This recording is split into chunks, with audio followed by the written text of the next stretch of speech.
Ready? Yeah. Call special meeting order. Village clerk, please call roll. Burgess. Here. Jones. Here. Myers. Here. Bates. Washington. Williams. All right, move item number 2, motion to review Village of Sauk Village noise and mitigation measure application, Peterson Avenue in P.L.A. Village. I guess we got Jim Zarnick is here to take the lead. Oh, because they're who you're talking to.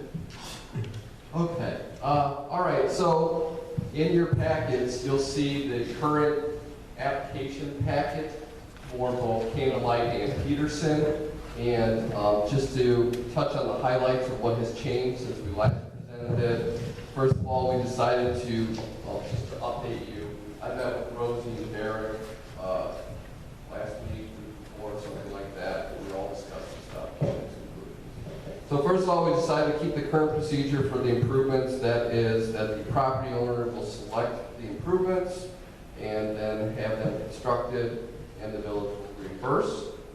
Secondly, we added a list of the village licensed contractors that'll go out in the mailing, that'll be mailed out, so the residents will know right away which contractors they can choose from. Also, I recalculated the funding amounts based on the amount of funding that we have available, compared with what the improvements are going to be, and the numbers just went down very, very slightly. Also, we added a clause that there's only one opportunity for funding, so it's pretty much in bold in the cover letter, so use it or lose it. And then lastly, we set the dates for the public meeting, the application deadline, and the work completion deadline. So the public meeting will be held on September 22nd, and the application is due no later than November 30th. And the improvements must be completed no later than July 31st. I've got one thing, is you said you're going to add a list of contractors, approved contractors? Yes. I would suggest not to. Maybe there should be a note in there that says you can come to the village hall, because I sign contractors' licenses every single week. So you could end up sending them a list of approved contractors, and before they decide to do something, we could have 20 or 30 more contractors that are not on that list. Oh, wow. So, but every week I sign licenses. Okay. So you might want to just say to get a list of approved contractors, again, it's just my suggestion, you can go to the village hall to receive a list.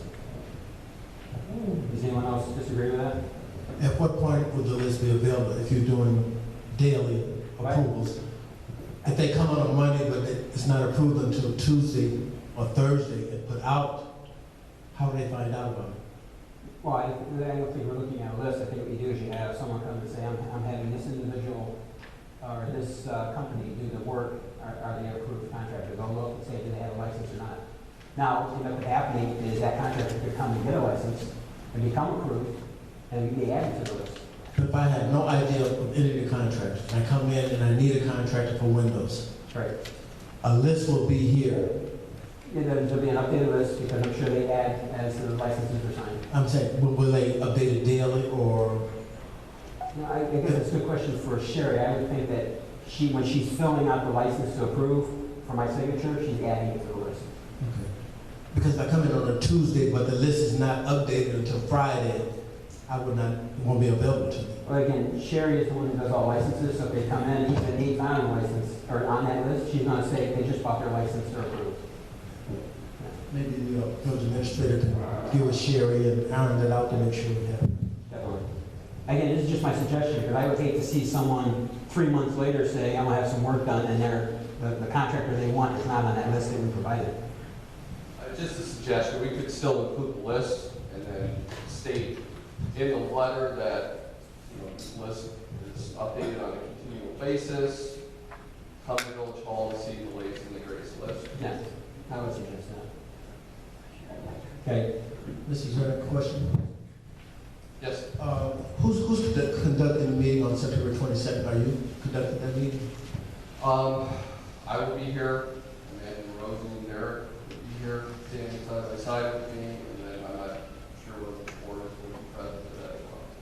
Well, okay, we may have to just make it a special meeting.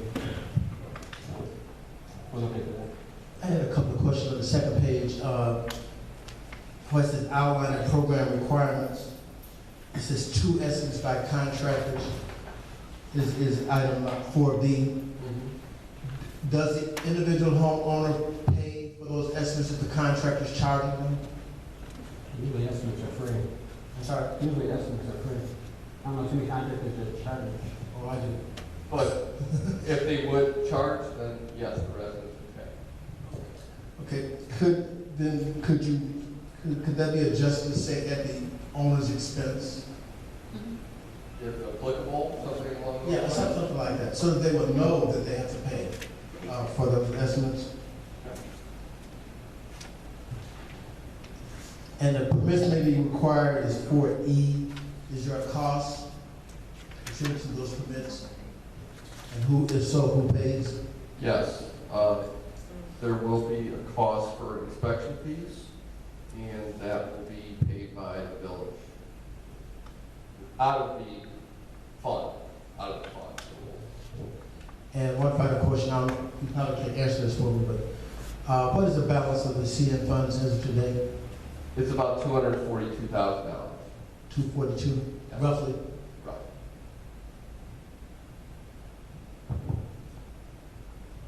That's all I have.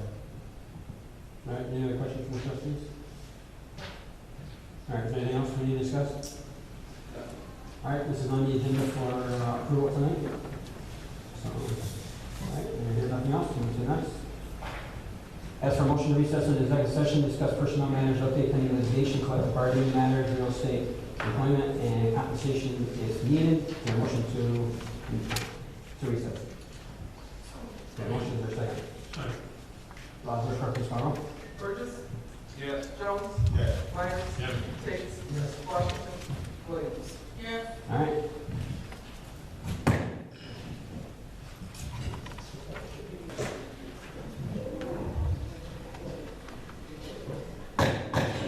That's for a motion to reconvene. Second. A motion and a second, which clerk please call roll. Burgess. Here. Jones. Here. Myers. Here. Tate. Here. Washington. Here. Williams. Here. All right, motion to reconvene.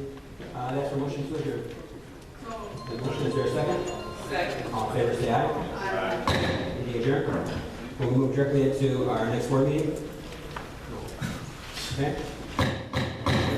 Call the meeting to order, everyone please rise for the pledge. I pledge allegiance to the flag of the United States of America and to the republic for which it stands, one nation, under God, indivisible, with liberty and justice for all. Village clerk, please call roll. Burgess. Here. Jones. Myers. Here. Washington. Here. Williams. Here. All right, move to item number 2, public comment. All questions or comments must be directed to the mayor. Each speaker will be given 3 minutes to comment on topics on agenda items only. Each speaker will be allowed 1 opportunity to speak. Please come to the mic. Right along here. No public comment. Move to mayor's report. Currently have no mayor's report. We move to village clerk report. Ms. Debbie Williams. Mr. Mayor, first of all, I just want to announce that the annual Shining Gospel Fest for this weekend has been canceled, for those of you who don't already know that. Unfortunately, due to lack of participation, it has been canceled. And I would also like to report that there are no scheduled board meetings for the next 2 weeks, according to the schedule that was posted at the beginning of the year. And I would also like to say that the Memorial Brick Program is back in force again. We have applications for the Memorial Bricks at the front desk, and they've been on the e-blast program. So I'm hoping that people who want to take advantage of the Memorial Bricks, please come to the Village Hall. And lastly, the Rain Barrel program has been a huge success, not only in Sauk Village, but everywhere. And due to that fact that it's been such a huge success, they brought out the rain barrels. So we probably won't be getting our rain barrels till October, unfortunately. But you will have them in plenty of time for next spring. I'm also asking the ordinance committee to put together some type of ordinance to let the homeowners know that there are ramifications behind getting the rain barrels. They must be attached to your gutters. They can't be just laying throughout the property. So we're working on some type of policies or ordinance so that when the rain barrels are delivered, it comes along with the ordinance and tells the residents what we need to do in order to have those rain barrels. And that's all I have. Thank you very much. Yes, just Madam Clerk, I just wanted to go over something that you stated about the shine on. I did see Reverend Hall this past Saturday at an event, and he was very distraught that it was that he had to cancel it. And I asked him, I said, you know, I heard that it was due to lack of participation. He said no. He said it was due to some threats that were made, and he decided not to have it because he had heard some things that were going on in the village, and it was threats made. So, because I told him that you stated, as you just did, that it was due to lack of participation. He said, no, that's not what it is. And I said he should have came to us and talked to us about this rather than cancel this if he felt that somebody was in danger, because the event he was at this past Saturday, it was very, and you were there too, it was very enlightening. So that's why I had to ask him, because he came to me and he looked very distraught. I thought he was sick, and no, he wasn't. He was just distraught that he's not able to have his shine on. And he said the reason for it, he said that it was some trustees, he wouldn't name names or whatever, but he said that there was some threats out there that he didn't want to put anybody in harm's way. And Trustee Burgess, I can respect that, but I was never given that information. I repeated the information that was given to me. Okay, I mean, you saw what he talked about. Several of the churches were unable to participate, and Reverend Hall does a phenomenal job of putting on. And that's what I thought too. He carries a And big that's why I part of asked that him. on his own. But his wife and himself both called me and told me the churches that were not participating this year. Okay, well, he said, he told me More that, information than that he was gave the reason. Because I talked to him, and I mean, I don't know if you saw me talking to him, but I talked to him when he first came with his wife, so. He actually shared with me a little bit of that information with me when I was at the same event you were at, but he didn't give me the details the way you gave them to me just now. Maybe he was trying to save us from that. Okay. But when it was presented to me, it was presented due to lack of participation from the churches. And he named several of the churches that would not be participating. Okay. So I'm just sorry that it's not going to happen. All right. Move to village attorney, Attorney Matthew Gray. Thank you, Mayor. Village administrator, director of public safety, J.W. Furman Jr.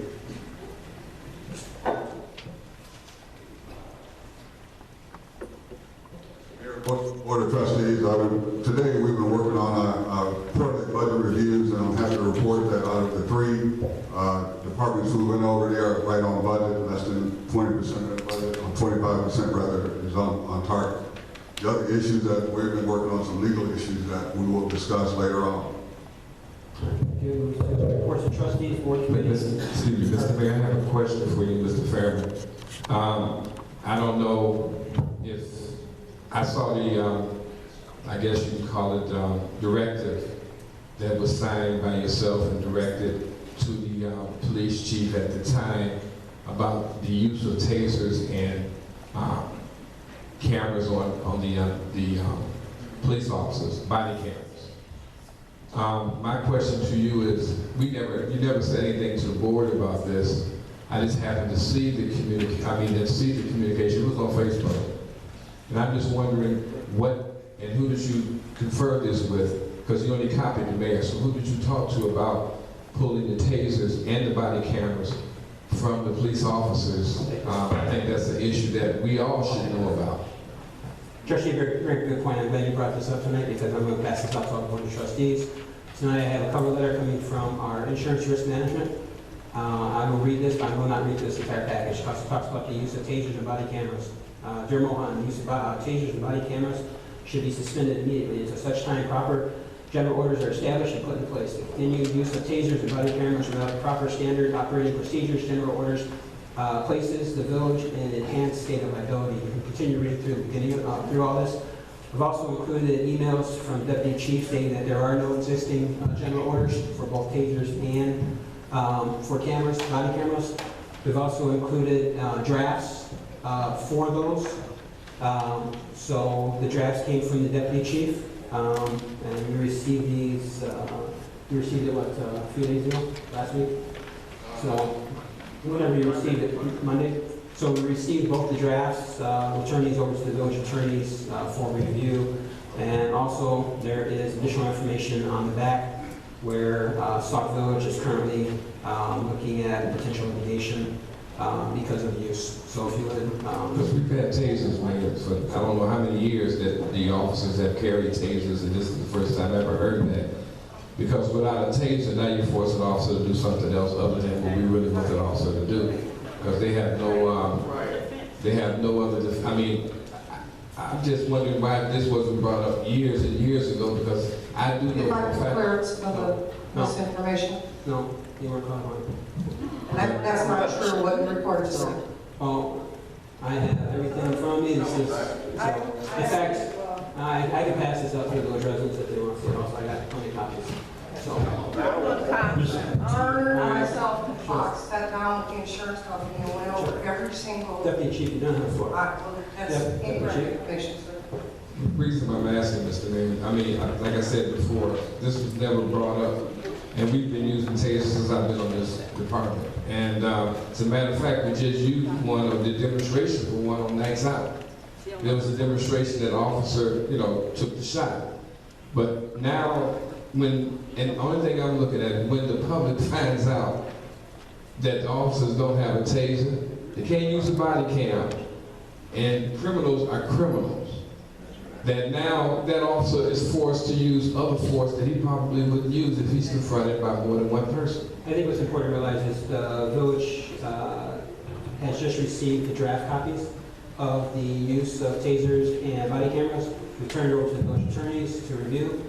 So as long There as was we also get provided those to into Mr. Deputy Kramer. Chief, you do not have the floor. I'm sorry to have false information about the police department, I think it's very important. I'm giving out This is a very information. dangerous issue for your officer safety and the safety of the civilians. Deputy Chief, Sir. we're not giving the floor. You are out of order.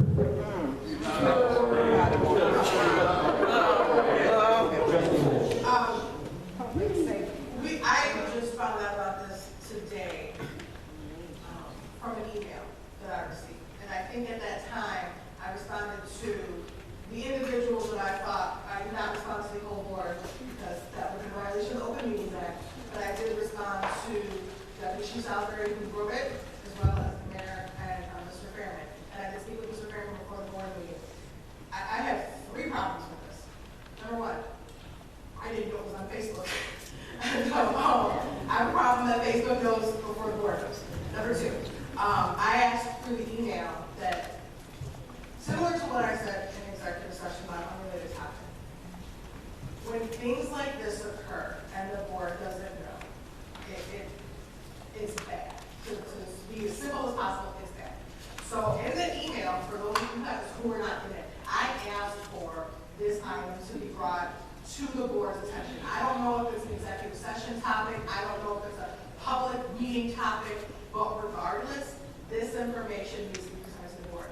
The copy of the memo that went out, I understand, when we get this now, this is good, I haven't read it, I will go through it, but this is important information. I wish the presentation would have been different. I wish that this would have been something that would have been presented to us at a meeting that said, hey, our bad, we found this out. I don't know how this was brought up or how it went to the risk management team, but if we identified a problem, I wish that it would have been presented to the board and said, this is a problem we've identified.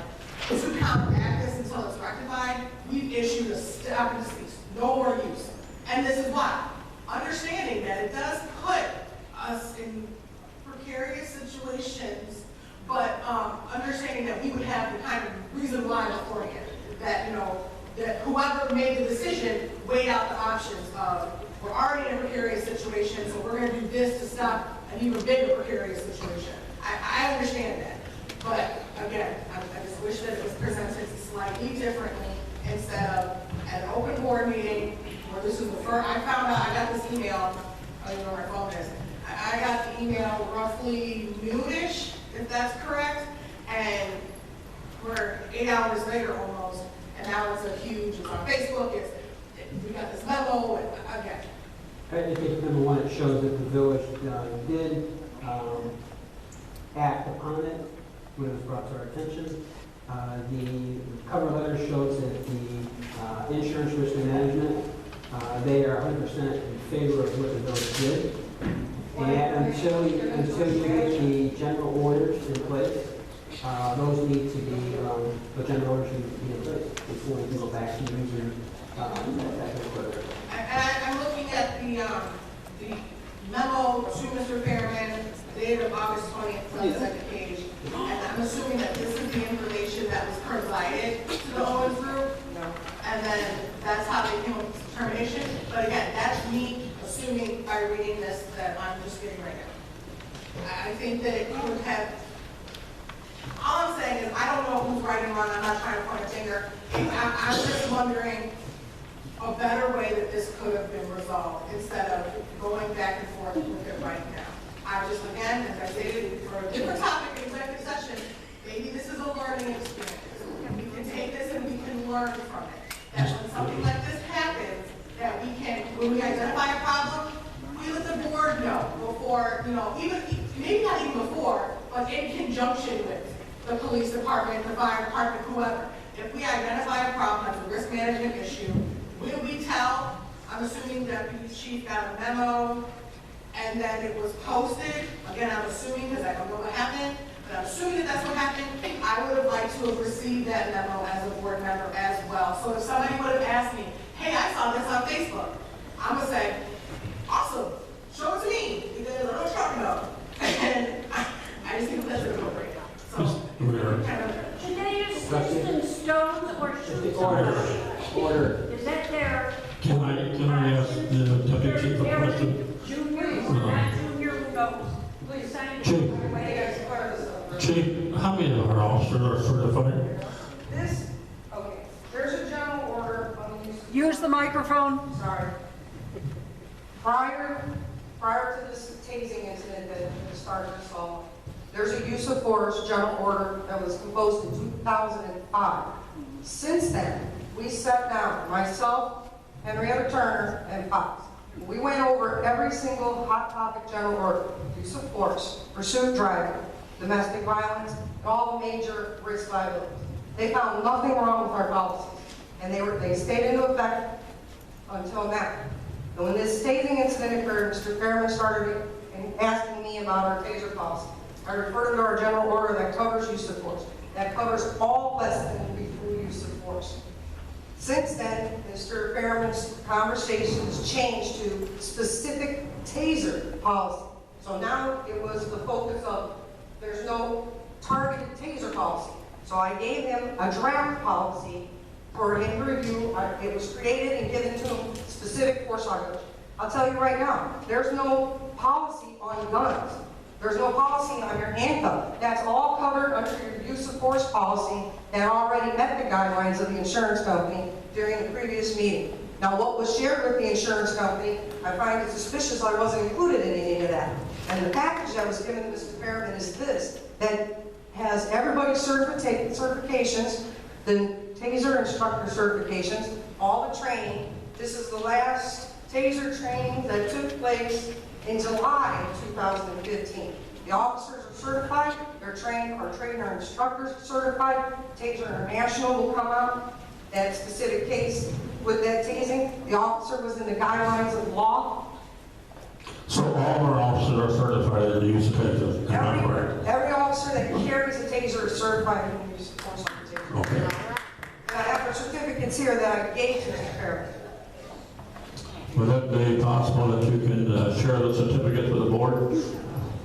I would see them. Okay, that's good. I just wanted one sheet that said everybody's certified. Since Mr. Fairman turned myself into the FBI in regards to this, what he alleged was excessive force, this was turned over to the FBI and the state police to investigate. Okay. So I probably shouldn't be giving out anything. Let me ask Mr. Feynman a question then. Sure.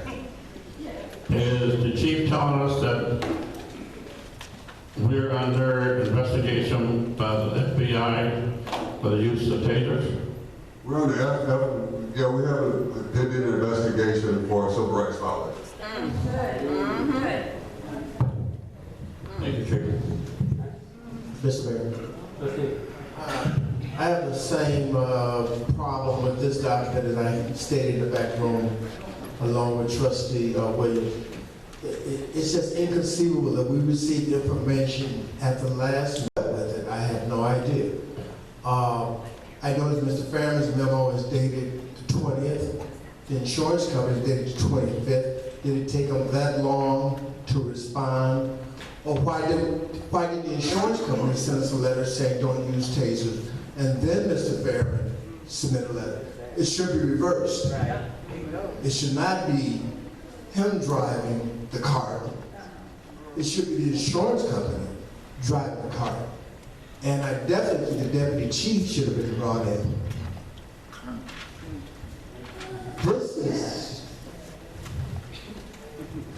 This is unbelievable. All right. Move to I think that's just one aspect, Mr. Mayor. The second aspect is the body camera. I don't know what that could, I mean, that, believe it or not, saved a lot of people from going to court. It saved a lot of people, as we see in the news, from getting shot and killed. Because if they know that they're being at least monitored, they may not do what they do. I'm not saying that the police are wrong or the civilian is wrong. But if there's a camera and you can see that somebody has a camera, that helps out in court. Why take that vehicle away from the police officers? Because a person could come up and say, he hit me first or he attacked me or whatever. But if you have that camera on, pictures tell no lies. As we all know that that's going on now in the world, where officers and things are happening and a person says, I did this, and they're not taking that word. But if you have a camera and you have somebody there that's video, because a lot of things, if people didn't video them when they happen, you never would have saw it, and you definitely gonna take the officer's word over a person that you may think may have a checkered past. To take that body camera away, because I thought all officers had body cameras, and then I found out that this particular officer that was taken away brought his own camera. If I was on the police department, I would definitely, if I had the money, I would buy my own too, just to make sure I don't get in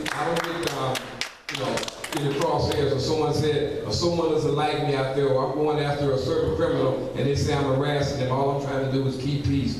If I have that camera, you can see exactly what I'm doing. And if it cuts off or whatever, now it's now you wonder why did it all of a sudden stop working. That's even more so than the taser. To have these two things rescinded and taking that power away from that police officer, you're not doing anything but making that police officer go to his secondary weapon, which we all know what that secondary weapon is. You can talk, it's not a baton, believe me. It's not a baton. I mean, if I'm coming up against a person that's 350 pounds, I have one shot at hitting him, hoping I do it the right way. If not, he's going to take that same baton and beat the heck out of me. So now, if I'm looking at this person and I see that this person is very apprehensive and he's coming at me, taser might have brought him down. That baton may not. So I think we should at least, as Trustee Tate said, and when I heard about this, I asked questions. That's why it came up. We should at least not have that particular order, and then Mr. Fairman, the next time something like that happens, please don't just copy the mayor, because we're all hearing about this. We all need to find out, because when people tell you to, walk in the streets and say, hey, what's going on? Why did this happen? I'm looking at it like Trustee Williams said, I don't know what you're talking about. Then I find out about it on Facebook after the fact. But in the meantime, criminals read Facebook. Criminals see what's going on. That's just like having that sign up in your establishment. No guns allowed. You think the criminal's gonna say, oh, I'm gonna abide by that one, because I'm not gonna bring my gun in. If he's a person that's gonna come in and do something, he knows everybody in there. Most people in there don't have a gun, so now they know that they can walk in. First of all, Trustee, just so that everyone realizes, the village should not place this on Facebook. So the village should not put anyone. I didn't say the village put anything on Facebook. You're saying? No, I said it was on Facebook. I said please don't put words in my mouth. I did not say the village did anything. The second thing is the last sentence of the letter from our insurance company says, until such time that the proper procedures are in place, the use of tasers and body cameras should be suspended. This is coming from our very own insurance company. And how long have we had that insurance, and how long have they been doing insurance with us, and how long we've had tasers? Obviously somebody dropped the ball, because I do know Owens Group has been with us at least 5 years, and I know we've had tasers longer than that. Why all of a sudden now that policy is not viable anymore? I think because when the question was asked about tasers and about body cameras. The exact letter or the memo or the email that came from Deputy Chief says there is no existing Department of General Order specifying detail the use of tasers for Sauk Village Police Department. That goes off and right there. It says, therefore, I have attached a draft copy for your review. And that was on the 20th. When it came to general orders for use of body cameras, it came right from the Deputy Chief. It says there is no existing Department general order specifying detailing the use of body cameras for Sauk Village Police Department. I will also provide you with my draft copy as soon as I'm able. Okay? So, yeah, there's things when you're asked, do we have a general order for this? And when the Deputy Chief comes back and says no, okay, then you go off and you say, okay, we're going to stop the use of them until we have a general order in place. Then you get your insurance company says that, telling you to suspend immediately until you have a general order. When we, Mayor, and I still go back to the question I asked. We have been using tasers for quite a while. Now body cameras, we didn't have the money to buy them. This particular officer brought his own, because I don't think anyone else has a body camera. And if I was on the force, as I stated before, I would carry one because you don't know what people may come and try to say.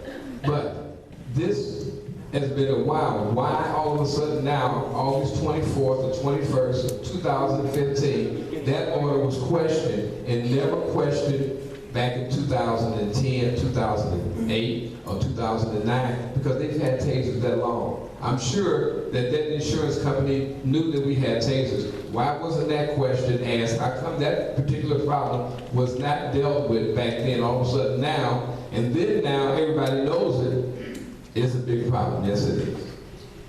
Mr. Mayor, Trustee. who raised the question of tasers in the first place? Mr. Turner, can you help?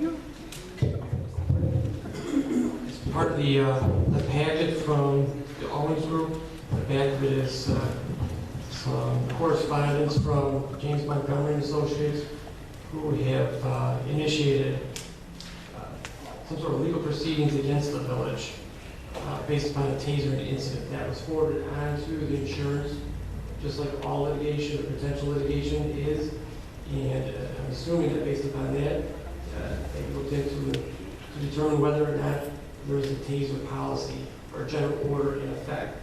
Now, Deputy Chief Salisbury is correct. There's a use of force general order. All police departments have use of force general orders. It's a continuum from verbal commands all the way to a lethal course of action depending on the situation. But I can tell you, most departments have a general order on the use of force or the use of a taser.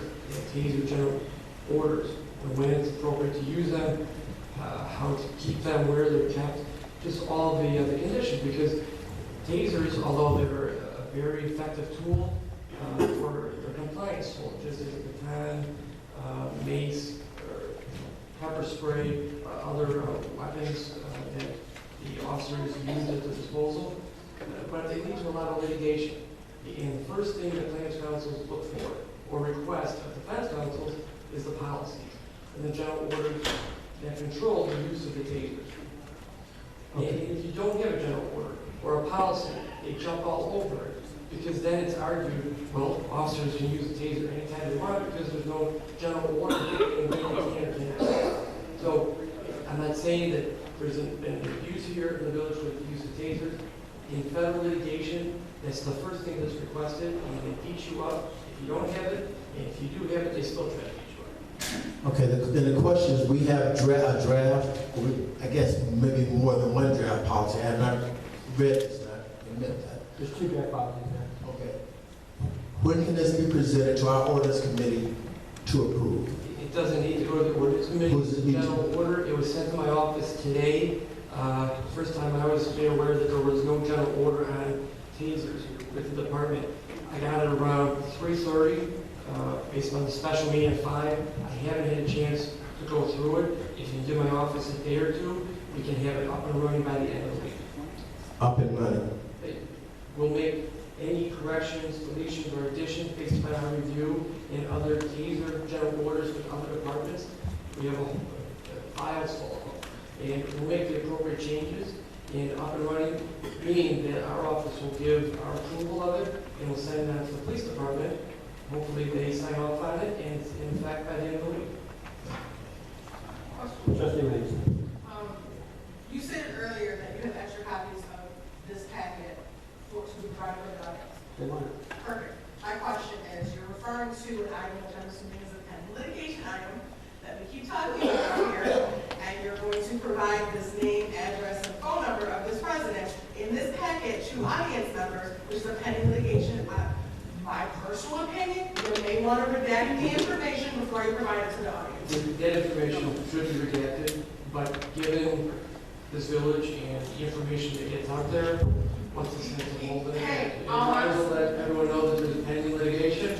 I agree. But I would redact the personal information. I totally agree, but to go along with your statement, maybe the board should have known that there was pending litigation before right now. There you go. So I'm just going to throw that out there, but I personally, I understand that, as I stated back in that cute little room back there, that there's, you know, loose slips sink ships, and we've got many loose slips that happen, and things go out, like memos go on Facebook before a trustee even sees the memo, and I'm sure that even if the copies that you gave out to the audience, that this copy would get on Facebook too, so I'm not saying that's not a possibility. It's All probably I'm already saying out there. is that cover your, I'm gonna be nice here, and I'm gonna say cover your butt. All I'm saying is that if it got out, the village would be able to say that the copies that they gave to the audience had the information redacted. Now, if a super ninja wizard was able to receive that information and therefore distributed them, that's on them. But when we provided the copies, it was redacted. Trying to be proactive, not reactive, because I think that that's the game that we're playing here today. And yes, why not before? Trustee Burgess asked the question when the Owens group came in, they targeted the police department. They went through and they said, this is wrong, and this is wrong, and this is wrong. This was not brought up. Okay, maybe it was overlooked. I don't remember anything about tasers or body cams. I don't know how they overlooked it, but we can't talk about what happened 5 years ago. It happened. They made the mistake. Fine. Again, I don't have a problem that it's being brought up now. It was obviously a reaction to this pending litigation situation. Perfect. The process could have been handled differently. As I stated in my email earlier, I wanted the chief, the village administrator, because they're the ones with the information. We don't have the information. I don't know what deputy chief gave to Mr. Fairway. I don't know what he provided. And now this FBI situation, don't know anything. I would like an opportunity to meet with all the concerned parties to discuss it. Because again, this is something that we've spent about 30 minutes on that the board just isn't aware of. And I think that it probably could have been handled a bit differently. I'm not pointing fingers. I'm not saying who's right or wrong. All I'm saying is that, again, this is a learning experience. If we could learn from this. And finally, with the Owens group, they went through our departments. They identified problems.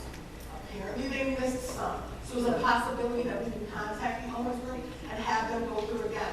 Because if we're going to be removing items from people, whether it's police department, fire department, public works, I don't care who. If they identify problems and we need to change our course of practice, then we need to do that now. So they need to go back through and they need to reevaluate all of our policies, all of our practices, all of our procedures, because if we're doing this wrong, we could be doing something wrong in every department, and that needs to be settled. They made a mistake, they're human, I can understand that. We're gonna move forward. And I would like to see that happen. If we could contact them and they could come back to us in a month's time, if with anything that they've identified as an error, I personally would appreciate that to be presented at the meeting. Thank you, Trustee. Okay, Mayor, just for the last thing. When these tasers were brought, however many years ago, I'm sure there was some kind of policy in place to allow them to use these tasers. Just like when officers come in and they have their weapons, there's a policy there that they have to adhere to use their weapons. So for something not to exist all the way from that time to this time, body cameras are relatively new. The taser's been out there a long time. I just find it hard to believe that there was no policy in the police department that governs the use of tasers. There's a policy in the police department that governs the use of your firearms. So I'm just wondering, how this happened.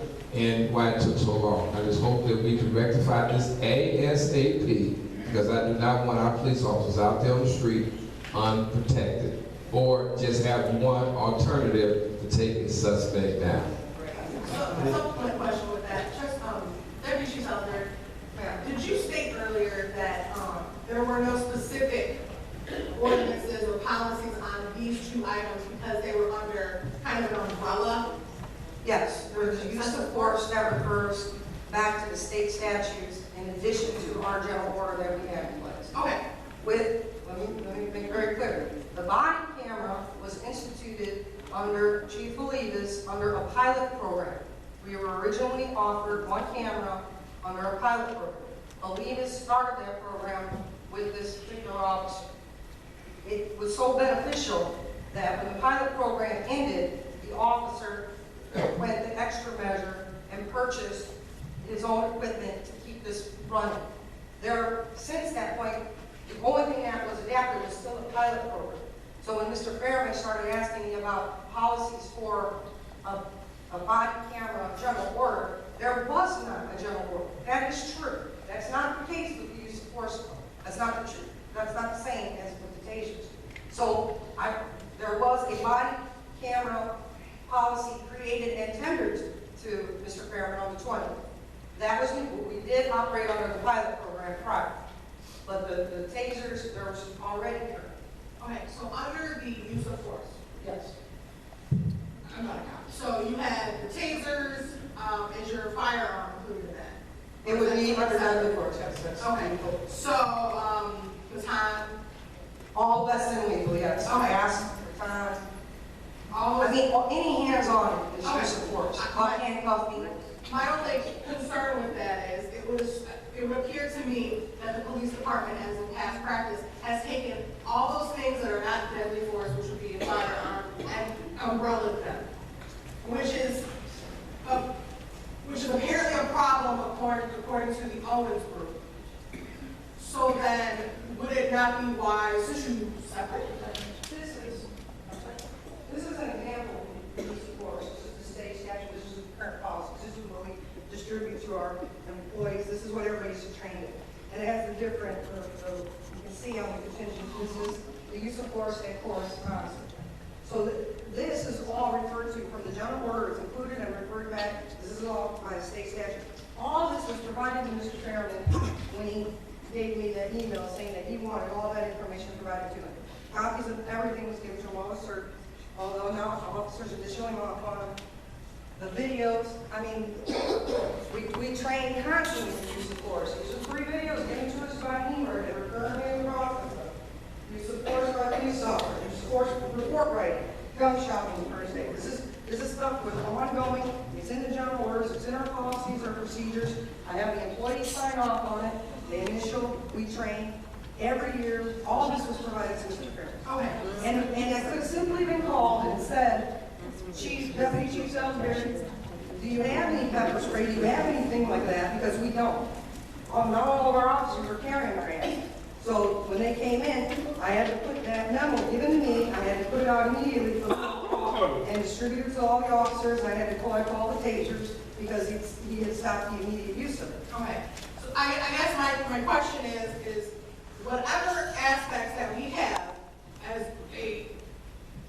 a deterrent or whatever for the police department that is not a gun, would it not behoove us to preempt the Owens group and have individual policies for, because I just feel like we're going to go through this, and then they're going to come back and they're going to say, well, this you don't have a general. Well, that's going to depend on what information was given to Owens Group. Was Owens Group contacted and said, advised, hey, we don't have a taser policy. And then Owens Group's response, stop your tasers immediately. I mean, I don't know. I was not included in any of that information or that fact finding. And this pending litigation, we received a letter from the defendant's defense attorney, a letter to preserve evidence. Please use the mic. That's all that was. That's what the letter was that we received. So we did preserve the evidence. We've downloaded all the footage from the body camera. I tendered it to Mr. McGrath. That's the letter we received, that everybody's referring to for the litigation. Thank you. I just, You know, to my knowledge, in terms of criminal justice and law enforcement, there's lethal weapons and there's less lethal weapons. When we started looking at the general orders, when we started looking at these FOIAs, asking questions about a taser incident, and we found out from the deputy chief that there was no general order. You know, there was no general orders addressing tasers nor body cams. Tasers are considered lethal weapons in the state, if I'm not mistaken. And it puts the officer at significant liability if he or she does not have directions on when or what type of scenarios they can use a taser in. The body camera was supposed to be a pilot project. I have not seen, and I've had Gerald Pike check former Chief Olivas' computer to see if there was anything about body cameras. He did not find anything. My actions are based on what's protecting the village from liability and its employees. Until we get a general order specifically addressing those issues, it's my recommendation that you never use it. Every institution, every state I've been in, across the country, you have to have specific examples of use of force and under what circumstances you have to use those force. All right, thank you very much. All right, Mr. Mayor. Trustee? Deputy Chief, since the attorney's going to review the documents, the draft documents, and make revisions or whatever you're going to do with it, and then present it back to you, will you, within a couple of days, perhaps be able to review that and see if that meets the needs of your department, and then get back to the attorney says fine, or Absolutely, but I would still like the funds to go out tomorrow to purchase what the officers need until that's needed. They need pepper spray or masks and the other non-lethal equipment to function until they're able to get us back approval or adjustments or is that, do you have the money in your budget to do that? Make those purchases? I would have to get a check from Mohawk. We're on a cash-only basis with the uniform stores. Okay, I'm prepared to make a motion to permit her to do what's necessary to protect the police officers until such time as the attorney does what he needs to do and get back with you. So I'm making a motion that she... Trustee, why are you making this motion on the agenda? I think to maybe correct that, what you're trying to say is, what I would like to see, and I don't mean to jump on your folks to take, but what I would like to see is a written documentation from the deputy chief stating what you're looking for and how much it costs. And then would like to see. I put the request for it in your email, but I can get Is it it right. okay? I can agree with that. I requested it to be purchased immediately. Do you have was the dollar amount in here that I did not see? No. Okay, if you could provide that to the board, including obviously the mayor, Mr. Fairman, and Mohan, Mr. Rao. If then Mr. Rao could let us know that if the funds are available and ask for a consensus via email or to contact the village clerk. This is something that we've done before. This is not something that always the board has been a fan of because it's an immediate check, it's an immediate process, that sort of thing. But I think that this is an immediate danger that we need to address. However, I would like to see a paper trail behind it. So if you can tell us what you need, I need 6 of this, I need 14 of this, I need 11 of this. It costs this much individually, this much for this bunch of things. A total amount is X amount of dollars. And then if I can see the information that we actually have in the budget, and then do you approve of this? And then all throughout an email, so everybody's on copy on the same email. However, as we all know, we cannot respond all. So I think that we should have to respond to either Mr. Fairman or the village clerk, and then the board will receive a yes, it was consensus, no, it was not a consensus, and we're moving forward. I want to make sure that our officers are protected until this is coming out and we can go over everything, but I want to do this right. We can't make a motion, it's not on the agenda. We can't just say, hey, let's spend some money. So if we just have a paper trail, I think that people will be, everybody will be safe, all the concerns will be met, but it will be handled appropriately. Can I just ask, My- is there any, pardon me, the police department saying that currently they have no pepper spray at the police department and there's no batons at the police department? We have the large ones that we have in the car. We need the individual ones that come in the canisters that go on though. And what about batons? They need the collapsible ass and the folder for it. So, Some of the officers were able to have theirs. so some officers have them. I have to reach out to everybody, and get it, like she said, I'll have to get it out. We need 6 of this, 5 of this. We'll have to talk as far as And I had to check. the department's policies as far as the continuum of force if you haven't had collapsible batons and They pepper receive it. spray, They you know, receive through the it. years. So if you don't have, you're saying that if they don't have tasers, they don't have any other less lethal items or tools, compliance tools on their person when they're out on duty. Some do not, yes. Like And, some, but has that been, there's only so much room on the belt, so, I know, but has that been the situation here in Sauk Village for some time? no. Some officers carry masks still, some don't. Okay. I would just suggest that, you know, I think we're making it a very big issue and it's an important issue. You know what, I'll have my office, somebody looking at the general orders that we received today, first thing tomorrow morning, and we should be able to get a draft back to you by tomorrow. Take a look at it, rather than pricing out items that could have been purchased in the past, and some officers have them, some officers don't. Looking for a consensus, talking to Mohan, getting a paper trail. Why don't we just look at the general orders, get it fixed, and get the tasers back to the officers who are certified by the end of the day tomorrow? But am I gonna run into this problem again, because the policy does not cover the other items? No. It's just But a general, we have sample general orders on all those items. They're from all departments. They're very easy to get. right, I know we have it too, that's. But if you don't, I'm surprised that you didn't have it. Well, I mean, the draft one. Right, okay. But are you saying that tomorrow you will be able to provide the deputy chief for the call for what? For the tasers, when they want the tasers, they want the body camera, and then I'll find general orders for all the other items. That's what I'm asking, if we can have the general orders, because what I'm is fearful of, and I said before, is the Owens group is gonna come, or whoever, we can have a lawsuit about somebody being pepper sprayed, or whatever prompted this. It's gonna come back because we don't have a policy on it. So what I'm saying is, It's an easy fix. that could all of that be provided, so we don't have this The problem. two main ones, for sure, tomorrow. Yes, just take them in the back in the hindsight, and we can kind of get those going. All right, tomorrow. All right, Board of Trustees and Board Committees, Parks and Recreation Committee Trustee Tom Jones.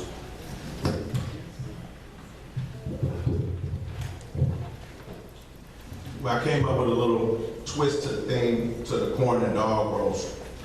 It's gonna be Sauk Village corn versus Chicago style hot dog. You'll be able to dress it up the way you want, and I'm gonna try to take a tally and see who's the superior. And this will be held September 12th, 2015, Welsh Veterans Memorial Park, 1 p.m. to 5 p.m. behind Village Hall. Bring your appetite. And your wallet. And your wallet. That's it. All right, thank you. Move to Public Works Trustee Burgess. Thank you, Mr. Mayor. Our next meeting, we didn't have one this month, so our next meeting will be the second Wednesday, September 9th, here at Village Hall. All invited at 7 o'clock. Second Wednesday of September, which will be September 9th, here at Village Hall at 7 o'clock. Thank you. Thank you, Trustee. With the Housing Intergovernmental Committee, Trustee Cecil Dates. We have not scheduled a meeting for either housing or intergovernmental. However, last 2 weeks ago, I went to the Housing Commission meeting. And I want to say that I came up with the impression that they're focused on some things they need to accomplish. Commissioner Holcomb chaired that meeting, and he did an outstanding job of doing that. And I was not surprised because he's one of my favorite type of people. He's a vet. So I wasn't surprised that he did that. But they have some focus on what they need to accomplish for the village. And he and I have had a couple of conversations. And I think it's just a matter of us sitting down together to make sure that we don't step on each other's toes and that we assist each other as much as we possibly can. But I was very pleased with the Housing Commission's meeting. And you will receive information on future meetings for housing and government. That's all I have. Thank you, trustee. Go to Public Safety and Ordinance Review Committee, trustee Ed Myers. Thank you, Mr. Mayor. Just a couple of items. First of all, I'm calling for a special meeting for the Ordinance Review Committee Thursday, August 27th, 7 p.m. here at the Village Hall. Second of all, I was able to meet with the Housing Authority. They met with the Cook County Housing representative and the sheriff himself on their new renew program. And basically what we're looking for, we're trying to take down these fire burned out houses that we constantly get them reset and constantly causing problems within the neighborhood and a very much so hazard to the firefighters and everybody else. They discussed it. I'm going to let the commissioner go in more detail on it. I think we had an excellent meeting. We was able to figure out where we might be able to not pay for any of it. Just we have to do a couple things. We signed with the sheriff's department. They will take the houses down, but then we found out from the county that we are going to have to do a asbestos inspection on each one of them, which are required on our great state. And then, while we're trying to figure out how we're going to pay that, the housing representative spoke up, said, well, if you're on board with us, we'll pick up all those charges. And we'll pick up the charges for the containers to haul them away. Well, that made me very happy. But I won't let Gary go into that in much detail because there's quite a bit more involved in it. But it was a good meeting, and it's just one more step when you get rid of these houses we have in town that's burned down and so forth. And we're working on 500 now. That's all I have. Thank you. Thank you, trustee. Neighborhood Watch Committee, trustee Linda Washington. Thank you, Mr. Mayor. First of all, I just want to say that I am very sad to hear about Shine not having the Shine this year. I think it's very disappointing and sad for the community not to have the churches to come together. If the community need inspiration and need prayer, certainly Sauk Village to do. And I just wish that I had known that they felt that it was a lack of participation among the churches, as well as now I'm hearing tonight someone being threatened at Shine. I would have loved to participate in helping to facilitate that program to go on, and that makes me very sad. I want to get in contact with Pastor Hall and get some more details about that, because it's been going on so long and this village really needed that, and I'm just sad that it's not going to happen this year. Also, I want to just again thank my committee with the Neighborhood Watch for an outstanding job that they did collecting for the book bags that we had. It was a great program. Our initial target was to be able to pass out and disseminate 200 book bags with supplies, but because we had such an overwhelming outpour of donations, private donors as well as public donations, and the tag days that we had, we were actually able to pass out 250 book bags all filled with supplies. And the parents were happy, the students were happy, and just this week, when I'm going to work, I see students and children walking down, going to the different schools with the book bags on their back. And I just want to give kudos to my committee, and I want to thank all of you all that brought supplies all up until the point that we passed them out. It was a community effort, and it was a great program. Thank you. I also want to say that last year, for the book bags, we were able to raise $1,100, and we were so excited about that. It took a lot of hard work to make that happen. And this year, with all of the donations and the 3 tag days, we were actually able to raise $2,345.85. So that is a big plus. $2,345.85. So I really appreciate all of your support. Thank you so much. We look forward to doing bigger and even better things on next year. I want to remind you that we do meet the second Monday of every month at the fire station. We do have new block club captains, and we are really interested in those of you that are not block club captains. If you don't want to be a captain on your block, but you know someone that you think kind of watch out for your block, you can give them my name or give me their name so that we can get them signed up. Because now our next goal is to target and to grid a block captain for every block before the winter sets in. And that concludes my report. Thank you, Trustee. Move to Budget Finance Committee Relations, Budget Finance and Community Relations Committee Trustee Rosie Williams. Yeah. The Finance Committee met last week to discuss the expectations and kind of the vision for the committee.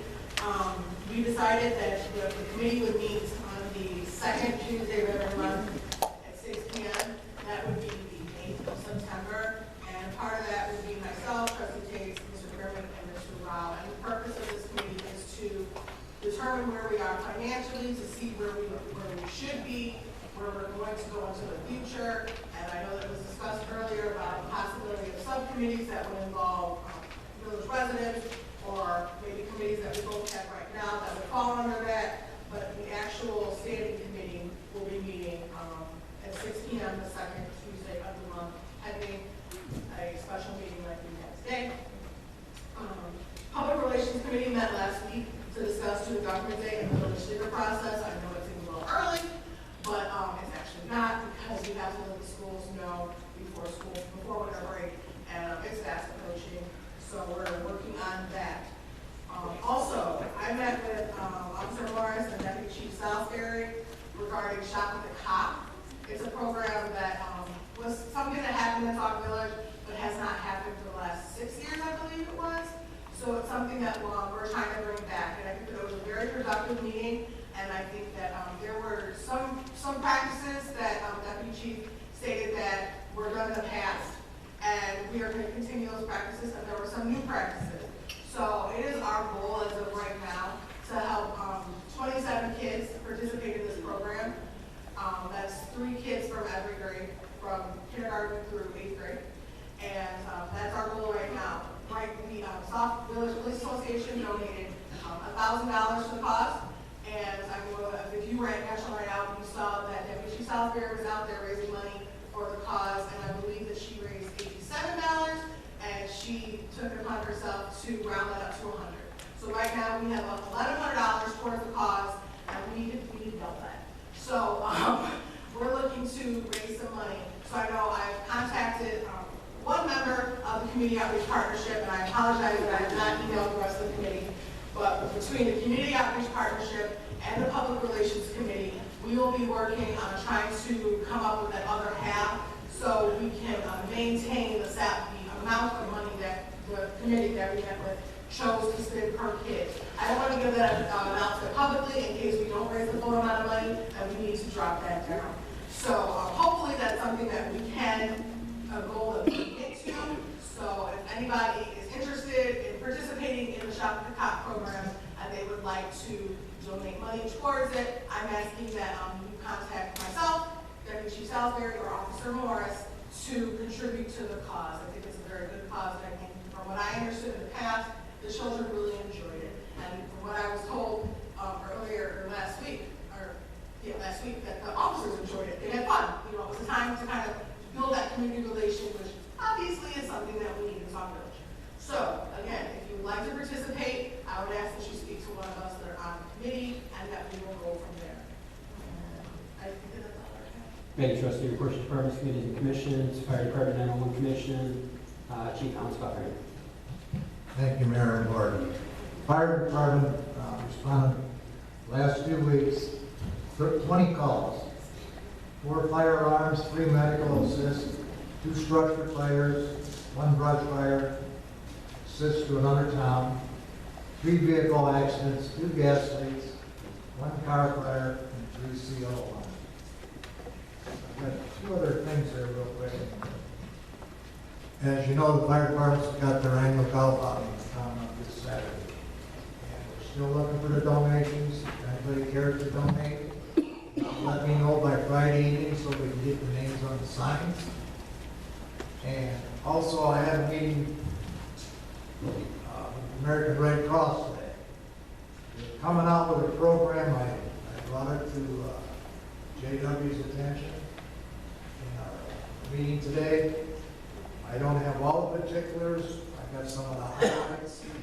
I have to get a hold of Mrs. Adams, because I had to get the okay first.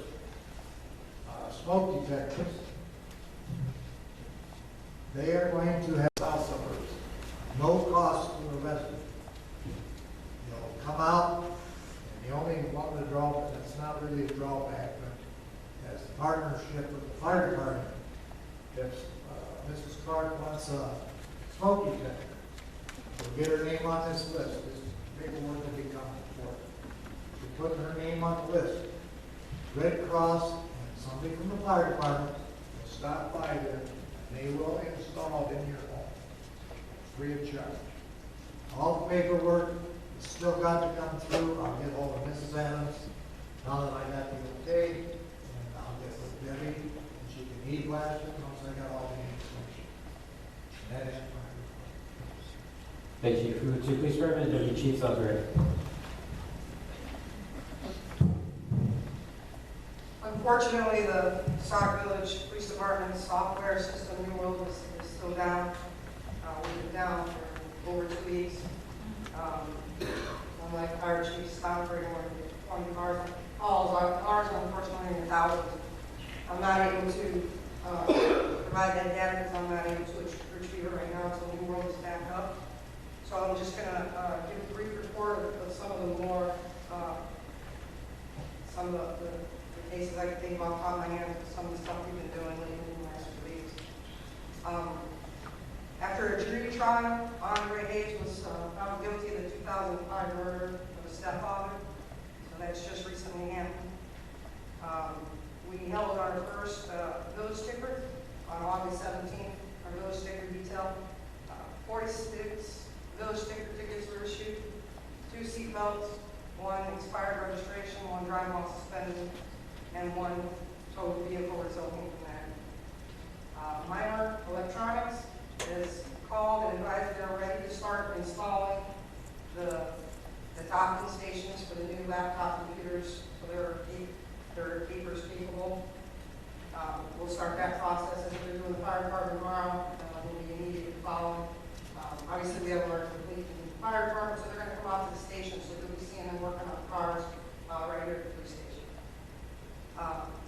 Trustee Williams went over the shop of the cop. I'd just like to add that the officers are going to be selling tickets, raffle tickets for $5. Monetary, I believe, is the monetary for raffle tickets with a monetary gain. That proceeds for that will also go to the shop of the cop.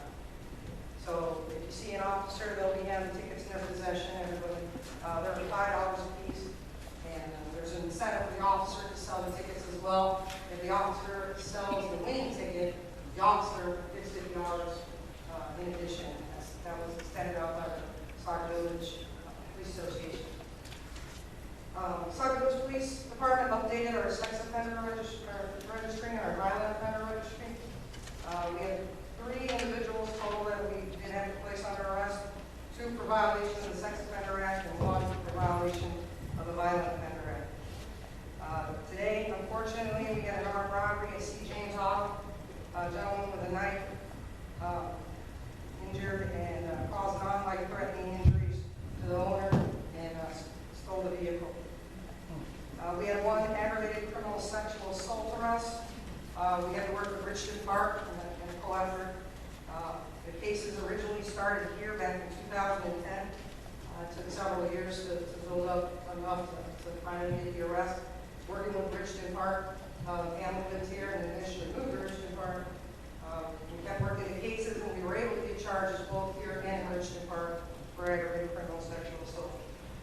We had 2 YRC employees charged with felony theft from their employer. We had 1 adult charged with felony residential burglary. We had 1 juvenile charged with an aggravated discharge of a firearm. We have identified the second offender as an adult, and we are still currently looking for that individual. We have 2 individuals that were charged with battering and felony mob action for that downright brawl that happened have one suspect in custody right now for multiple victims on a predatory criminal sexual assault case. We're currently working with state's attorneys to and hopefully we'll have charges by tomorrow.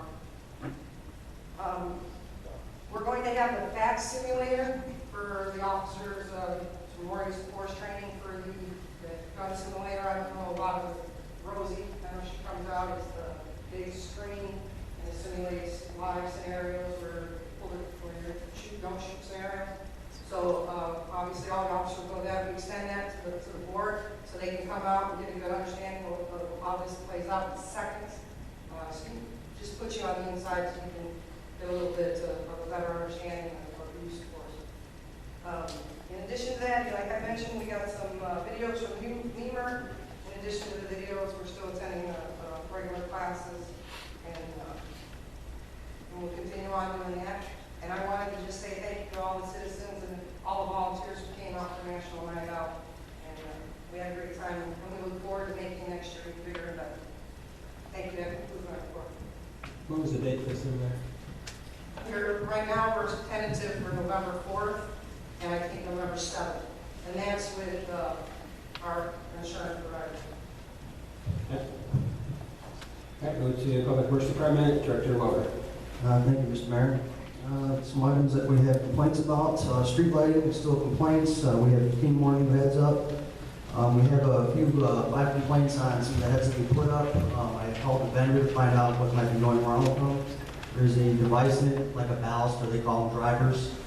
They tend to have no problems, but sometimes, on occasion, there's a batch that has a problem. We have one pallet that we're having a little bit of an issue with, so he's going to send us out a bunch of these drivers and we'll have to replace them, but it's all covered under warranty. We did do 15 street lights. We had a couple in the parking lot over here at the Village Hall. Also, 5 complaint areas were addressed with brand new street light heads, so not replacing the old ones or parts, just brand new ones. Day-to-day operations, we had some work inside the buildings here at the Village Hall, some electrical work, some plumbing work. We still have an ongoing problem with the police department with one of their air conditioner units in the basement. We'll have that worked on tomorrow. The one on the rooftop unit that had maintenance to it, it was a simple wiring issue, so it was taken care of. And then just ongoing day-to-day operations from calls to clean up. We did also have to do took us away from some of our jobs. We had a complaint about some work that was done in this boardroom. There was a bunch of stains on the carpet. We had to come in here and clean the carpet. So I'm not sure how that happened, but we should be more careful, please. Water related, we have day-to-day emergencies. We do have our customer service guy that's out daily. We did have a water main break yesterday. It affected all of Lincoln Meadows. The water was back on by 5:30. They are currently under a boil order. That boil order is for about 48 hours. Once we are lifted, we will pass out each resident affected an individual notice of the lift. Garbage again, we did have, with this rain condition that came in here, we haven't had rain in a while, but we did get all this rain in here recently, and we had to spend some overtime out there because of the amount of debris and grass on the streets. So again, please remind your neighbors, please don't cut or debris in the roadway. It costs them money too. Hydrant flushing, our next hydrant flush will be on the east side of town. That will start on September 8th. The memo that was posted originally said September 1st. It was a misprint. It's September 8th. Street sweeping, our next regular street sweep will start on the 14th when personnel is available, but we should be able to take care of that day to day. Ongoing hydrants and repair and replacement. We have 2 hydrants that were just repaired. One replaced one and repaired one. We have a new one on 217 place in P.L.A.N. was relocated on the 217 place side. The other one will be abandoned. And we also have one at the 2400, roughly 2400 address of Sauk Trail. We have some defective parts from the past that we had to replace and some internal parts. So that one's back on. We also do have another one on Orion on Torrance Avenue that is dug. We have another internal part problem on that one. It is a defective part. They'll be working on that one tomorrow, along with tomorrow they're going to be working on that one. And we have 2 other ones called in on 218th Street, and those will be full replacements. But those will be digs, and those will take a little while. So they are called in. The next, probably starting Monday, they'll start the digs on the first one, and then they'll move on to the next one. Tree removals, on Saturday, they took out 5 more ash trees on Sauk Trail, and just keep working because we have to take care of all the hazards as quickly as we can. And any complaints from any residents of branches falling off the trees or the bark coming off them, please notify the hall and we will address that as quickly as we can. Branch pickup, we have had a lot of storm damage out still. The storm damage is left, unfortunately, because of manpower issues. But our second pickup of the season, our final pickup of the season will begin on the 8th. But residents can start putting out the branches in the parkway, facing them to the street, all cut ends to the street. No garbage, rocks, or don't rake up your yard or around your bushes and bring all that debris to the street. It's only for branch pickup, and it's not for lumber, railroad ties, or anything else. So please, just the branches. Also vehicles, we've been working on a few vehicles. We took care of code enforcement, a few issues with their vehicle ongoing. We have a truck going into the shop right now for some brake work. We also have some of our equipment going in. We have a 25-year-old plow that has to go in to be reconditioned, so we're going to go through the whole thing, welding, clean it up, and we'll clean it once it comes back. We also have a few dump trucks that are in the 25-year range. Those will need some dump body work in order to keep the salt and debris inside them this year, so those will be sent over one at a time, getting estimates, and speaking with P.L.A.N about how far we can go with that. And a good thing for Sauk Village, we had a meeting with SWAP a few weeks ago, myself and JW, and we set up some dates for some cleanups. And they came out on the 14th was the first date, and they came out and they cleaned up a whole bunch of areas. The old hometown, the back consumers, the parking lot, the bowling alley area, the pantry, the Do It Best, the Carolina section on the frontage area between the homes inside 394. The 225th Street Pond area between Carolina area, and also the River Field all the way down to 223rd Street. They also returned the next day, and they cleaned up 3 house lots for us. 21707 Olivia, 1772 Ross Crescent, and 224 Yates. They removed all the debris, and housing donated a dumpster for us to put all that debris in, and the last thing we'll have to do is mow the lawns. And again, more work than people. That concludes my report. Thank you very much. Move to Administrative Service Director, Director Jasinski. Thank you, Mr. Mayor. I just got a few things.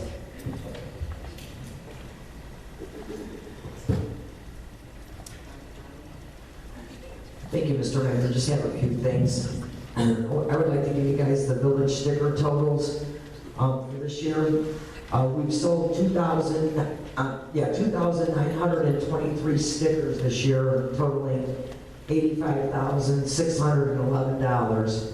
In 2014, we sold 3,036 stickers, equaling $88,884. So we're a little bit down, but with the police things, hopefully they'll start coming in and purchasing their stickers. And code enforcement wrote 178 tickets from August 1st to today. And the village hall will be closed September 7th for Labor Day. And Derek, the daycare will be opening up September 1st. She was supposed to be opening up this week, but had a little bit of a setback. So she will be opening up. She's going to be located in Sauk, Plaza. That concludes my report. Thank you, Ms. Mayor. That other information that I asked you about, were you able to contact between you and the mayor, were you guys able to contact that person? I left the gentleman a message and I have not heard back from him. I called him last Wednesday. Okay. Move to Finance Director, Director Thank you, Mr. Mayor, and the board. There's no other report. Sauk Village Homeland Security Agency, Interim Director, Daniel. Thank you, Mr. Mayor. Over the past 2 weeks, the ESDA Department has responded to 12 calls to the ESDA Department. We had 2 fire alarms, 3 CO alarms, 2 vehicle accidents, 1 assistant other agency, 1 gas leak, 1 brush fire, 1 car fire, and 1 structure fire. That is my report. Thank you. Move to Beautification Committee. Beautification Committee awarded 117 hootsies to residents and 3 hootsies to businesses. Committee noticed during the canvassing of the village that some of the residents put out the hootsies from last year's or have never taken them down. This year, a letter from the committee accompanied the hootsies asking residents to please remove their hootsies by March of 2016. Committee will also be sending out 104 thank yous to residents that maintain their property but were not awarded a food stamp. This year has been a hard year on brushes, flowers, and grass due to the amount of rain in the beginning of the spring and partially into the summer. And because of the extreme heat, which was ideal conditions for the dredge weeds. Due to the construction at 394 and Sauk Trail, the committee found it hard to maintain the sign on the corner. Hopefully the construction is complete near the site. The committee has spoken with Kevin Weller from Public Works on how to design that site. As you may have noticed, there's about a 2.5-foot drop off in front of the sign. The goal is not to move the sign further back, but to redesign what is already there. Hopefully this project will be accomplished in the fall. This year, the beautification had 5 adopted spots. Smith's adopted the sign at 394 Sauk Trail. Southland Voice adopted the police department. Motrons adopted Route 30 in Torrance. Do It Best adopted the marquee, and the Housing Commission adopted the front of the senior center, which will be done in the next couple of weeks. The sign at McDonald's was not planned this year due to the site needing the bricks leveled and fresh dirt to be added. Also, the beautification has had several residents make a monetary donation to plant flowers in various locations, such as the community center, the north side of the senior center, and on the northeast corner of 394. The committee will be planning a fall cleanup to be announced at a later date. And as always, the committee is always looking for volunteers to be committee members. Thank you. That comes from the Beautification Committee. The Human Relations Commission, Commissioner Shimkus. Next scheduled meeting of the Human Relations Commission is on Wednesday, September 7th, in the Council School. We encourage visitors to attend the regular input and feedback. Thank you very much, Ed. Thank you, Commissioner. The Housing Commission, Commissioner Holcomb. Thank you, Mr. Mayor, Board. As Trustee Myers brought up, we had a meeting yesterday, just one correction, there was Cook County Housing Authority, Cook County Building and Zoning Deputy Director, we actually worked out quite a few things, and through the meeting, we were given some more advantages to the village. As one, really make sure Floyd Winters informed Sherry and I that he would furnish us with a listing of people that would do the asbestos checks, and building and zoning will pick up the tab. And on top of that, Ed had expressed his desire to know about board ups, and really with says that they have a full-fledged board up program that will cost the village nothing. And I started to compile a list, and I think that we share the sheet and find out what was started have priority, but they will do the board up. And on top of that, they also added that they will start working with Kevin on setting up swap to do grass cutting to assist the village in that respect. So it was a very successful meeting that ended up lasting 2.5 hours, and so we got a lot accomplished. And they want over the next, what was that, 3 years, they want to work with us to remove, we figured there was between 100 and 150 houses that had to come down eventually, they'd like to remove them all.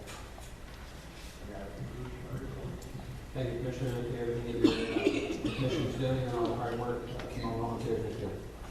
With the Senior Committee, Chairperson Rose Winston. Thank you, Mr. Mayor. The Senior Committee has filled their vacancy and beginning the restructure of the committee at the August 13 meeting. The election of officers were held. Rose Ketchum is Vice Chair, Robert Stern, Secretary, Lloyd Morgan, Treasurer, pending his confirmation, and Steve Shimkus, Sergeant at Arms. Frank Williams and Steve Shimkus were appointed to the second and fourth Friday social activity, and Lester Beeks will be overseeing the filing of the physical program.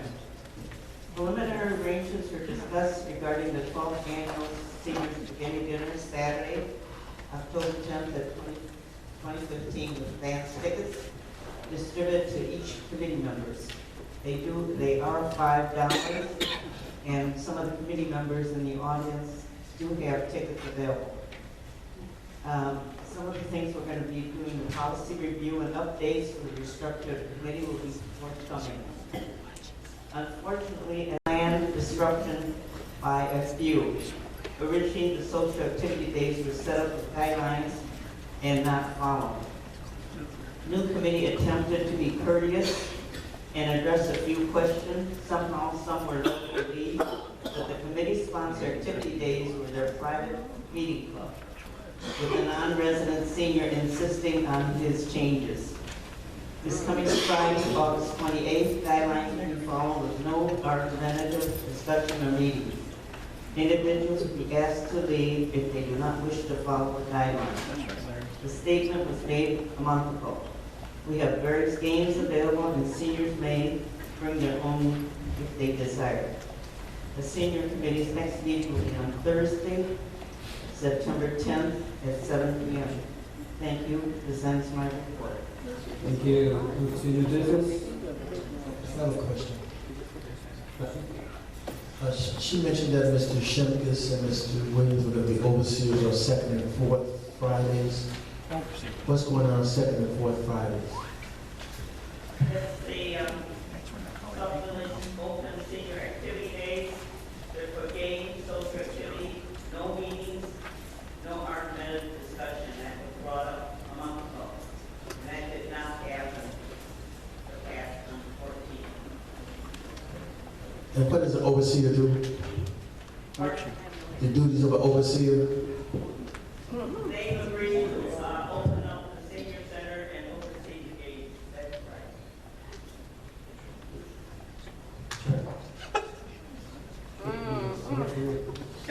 All right. Move to item A. Motion to approve accounts payable and disbursements for August 12th, 2015 through August 25th, 2015. Is there a motion to approve? Motion and second. Any questions or comments? Question. Trustee? Page 2, at the bottom, there was an amount that was indicated and it was taken away. However, on page 3 of the total, that total was not changed, so therefore the total of the whole accounts payable has not been changed. That needs to be added and changed properly.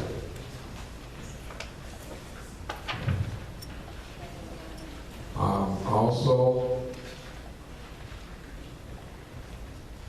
page 3, at the top, and then also they're the same, and I mean they're the same contrary.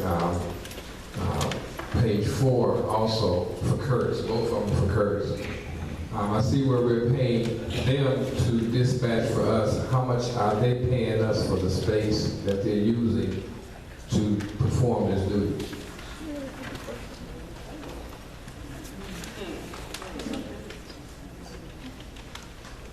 Anybody can answer that one. I just want to know because we're paying them to dispatch for us. I understand that they're there for that reason, but they're using our telephones, they're using our light and everything. So I mean, are we getting anything for that? We are not getting anything. Okay. I think that's something that this board needs to talk about because even though we're paying them, we need to find out we need money. So everyone that comes in and uses the facility, and they're making money, but they're not paying for the use of what they have to use to make that money. They're using our equipment, they're using our computers, they're using our telephone, light, gas, and wear and tear. We should be getting something from that.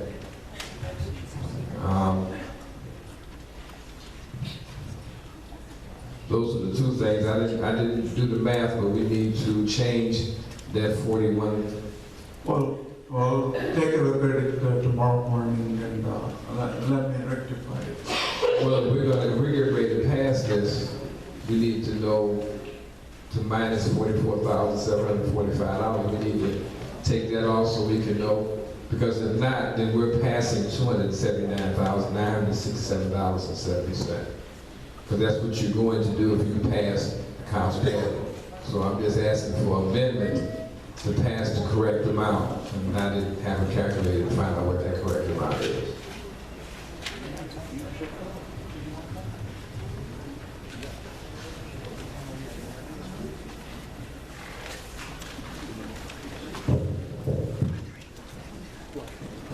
Is there any other questions while you're figuring that out? Yeah, because we need to put that in as an amendment. So they figure it out. Yeah. 365, 870, Any other, 365. any other questions while they're figuring this out? I'm looking for the total restriction. 365 what? 365, 870, 870.06. 2026. I just have a question as far as that amount. I just took I see where you put the amount that was. I didn't do Well, that. Right, what you stated. right. Was that just an error?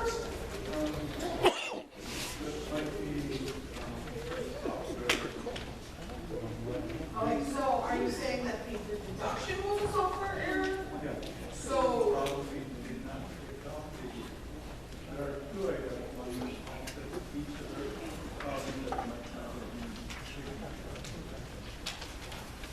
You mean our software? Please don't say that, because if that's the case, then we have to look at other things too. Especially for this, but it's a fact. I'm not making up.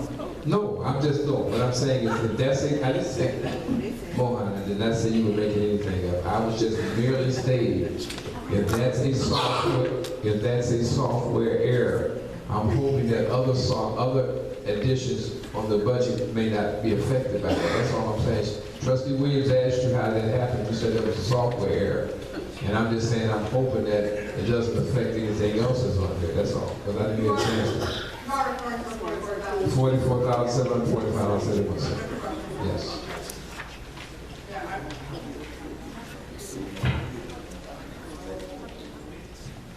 No, I'm talking about old Center. so is that, All right, hearing no other questions or comments for the new amount of total distributions of $355,870.06.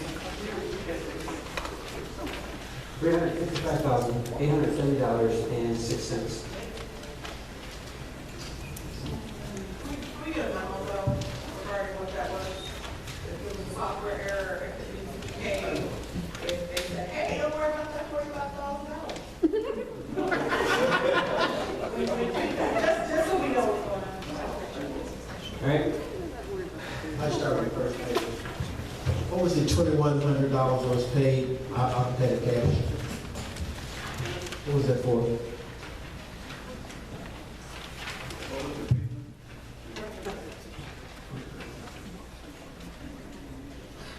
What's your question again? There was an immediate check written for $2,100.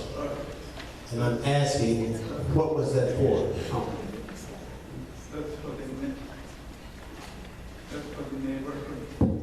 That's for the neighborhood watch program. A cash was withdrawn for 2,100 and the 2,100 was reimbursed back to us. That's the money that they collected and brought into you. Correct. They collected I'm still on, well, I'm on page 1, I guess. Account that, well, 768000, General Fund Administration, to the U.S. Bank Equipment Finance, Canon copier contract, $307.48. That is for the copier for the administration department. Copier charges. And I had mentioned this a while back. There was a big thing about cost-saving initiatives. Have we taken a look at those type of contracts? fact, this was a cost savings initiative when we went to new supplies. What was the other one? Pardon me? This replaces a previous contract? Yes. What was the amount This of was, previous? you know what the cost savings was on this, by hitting, I will get back with you. yeah, now, we did that, last year, a couple years ago now, right?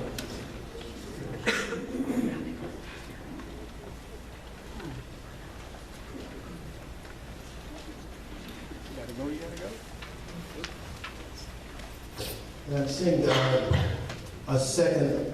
for the second time, another drug screen item.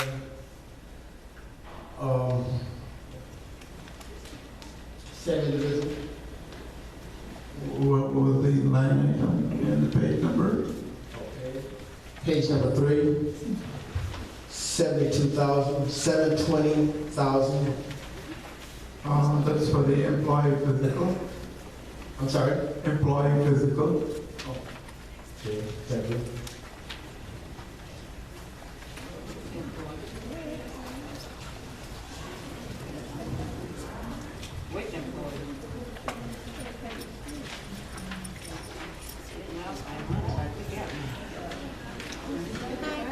We've got, and I kind of agree with what Trustee Burris said. There are a couple of items that are to Kurt's dispatching, and we're paying them a great deal of money, but they're still utilizing our facilities. And I was one of the people that went over there on August 4th when I thought everything was going to be changed over and Kurt's would be operating independently, perhaps even out of Kell Park, but they were still there. So I'm with Trustee Burris. If they're going to use our facility, they should pay rent to use our facilities, or subtract something from what we're paying them in lieu of. And that's just a passing thought. The other item is the $8,500, I'm sorry, page 5. $768,000 is the water department fund, and $8,500 paid to Robinson Engineering for Plant 2. I'd like to know what that was for. It is for the IEPA loan reimbursement. We charged IEPA in the amount of $8,500. In turn, IEPA reimbursed us for the cost of the engineering service for the plant number 2. Then why does that appear in 2 different locations? One is professional service, the other one is contractual. Contractual has been charged for the IEPA loan. And they both are $8,500. Correct. That's all. Any other questions or comments? State Washington. Comment and question. One, where is it on the budget where we know how much we're getting in from the video gaming machines from the different businesses? Hometown Hero levels, Wise Guys, they all have the video games. I know that you had said you wanted the money to come in to go for the police pension and the fire pension. Is it anywhere on here, Mohan? This is accounts payable. Oh, This is what we're paying out now, what we're receiving. okay. And then I also wanted to ask a question about the use of the facility. We gave up our trustee's office so that one of the businesses, agencies can use our trustee's office. And when I got ready to print my program for the Neighborhood Watch, literally it took me 3 hours to discover. I had to call Gerald to find out that the internet, I was no longer hooked up to the computer, and it had been disconnected out of the room. And I think that some kind of cross up of the new agencies using the internet and using the cable. I just want to make sure that we're able to print. So my point is the rental of that office, I was told, I think we were told that the agency was going to pay something to rent that office, and we were going to be able to be reimburse a portion of the services that they were gonna be providing. Is that gonna be on the accounts payable? This is accounts payable, it's not receivable, so we're Okay. paying out. Okay, thank you. Can I follow up? Go ahead, trustee. Are we talking about the office and the trustees were using in the back? And that's being used by whom? The agency that's in there using it now, that we had to move everything out, they were gonna pay rent. That was the assumption that I was supposed to use that room, and that whatever services they're providing with the, getting service for the guns or whatever it is, they were gonna pay Sauk Village a percentage of that. Okay, this is my first time hearing that. Who made the decision to take that room from the trustees and to give it out? The mayor did? Okay. And you didn't bother to ask the trustees' opinions or anything? We'll give you all the information. All right, we'll sit on a committee. When? What? How much? Who is the agency that's in there? We haven't been told that either. Excuse me? We have not been told as a board that you took our office and you were renting it out, and we don't even know to whom you're renting it out to. So my question, to whom is it being rented? How much? The public don't know. I mean, they're from there also. Do you know how much it's being rented for? I have nothing from there. Would you put that on the agenda or somewhere so we can talk to them next time you get a chance? And I think Trustee Bosher brings up an interesting point. Why don't we receive accounts receivable? Normally, in the real world, if you have accounts payable, you have an account receivable, where you can tell what money's coming in and what money's going out. Why don't we receive accounts receivable? Excellent. Yeah. Don't shush me, I'm talking to people about it. Well, the mayor and the board decides to move forward with the accounts receivable. I can generate accounts receivable statement also moving forward. So, Mr. Mayor, what do we have to do to get that? Thank you very much. Moving right on. Those more trees. All right. Public has a right to know, Dave. Motion and second. Yeah, Please call roll. trees. Yeah, plenty of those. I would like to, we didn't get a chance to, Mayor, you didn't, the one just, take a motion in a second. It's still, it has to be taken and it has to be Okay, for amended motion, That's for the it. amended amount of $365,870.06. Is there a motion amended? Who made the motion? I rescind my first motion. Right. I amend the motion to the amount stated by the mayor. Trustee Myers, can you move your second? Send my second motion to you, but I know about. All right, thank you very much. You got a motion and a second. Will Short, please call roll. Burgess. Yes. Jones. Yes. Myers. Yes. Tate. Yes. Washington. Yes. Williams. All right, motion carries. Move to B, motion to approve preliminary service engineering agreement for federal participation. Is there a motion to approve? Yeah, motion is there a second? Any questions or comments? I didn't hear one.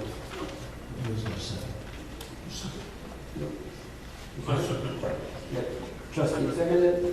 Any questions or comments? Question, and it goes with item C also. At the last meeting, which you were absent from, there were questions asked about both items B and C. Are you prepared to respond to those questions that were asked?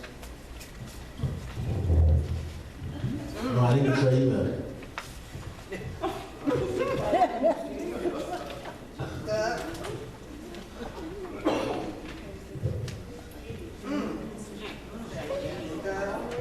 Any other questions or comments? Yes, sir, one. Also, there's a request that if we could have possibly have the list of contractors that they sent that bids out. And I did ask him for that, I never get it. Could you ask him to forward that to us? Sure. Thank you. So you're looking for a list of bids for bid? Trustee? Excuse me? Looking for a list of who bid? Yes.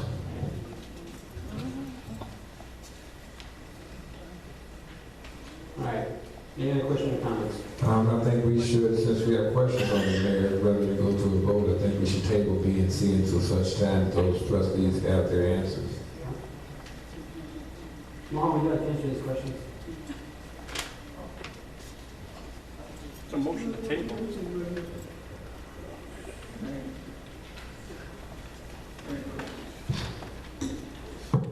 Can I ask the question once again, please? Pardon me? Can I ask the question? Question.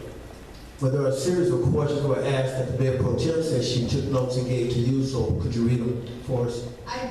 Part of our village clerk and Mr. Fairman were going to follow up with Rohan and apparently about those items, and apparently the village clerk said that there was an email that was sent out to answer those questions. So, if that's what Rohan is going to be responding to, and the questions off the top of my head were regarding the amount of money that we were spending, how much money the village clerk did go back and get documentation, and she said that we were $125,000 coming back, and there was a question about where it was coming from. Was it from the general fund, was it from the MFT? Those were the questions, and apparently there was an email that was provided, but trustee Chase did not get it. So It's coming from general fund. The remaining 24,000, whatever it is coming from general fund.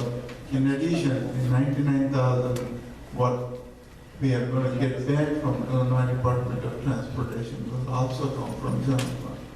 you will go to general fund? To general fund. And paid out of general fund. So the 99, whatever it is, Correct. general fund will come in the general fund and then be paid out of general fund, just so everyone understands. Correct.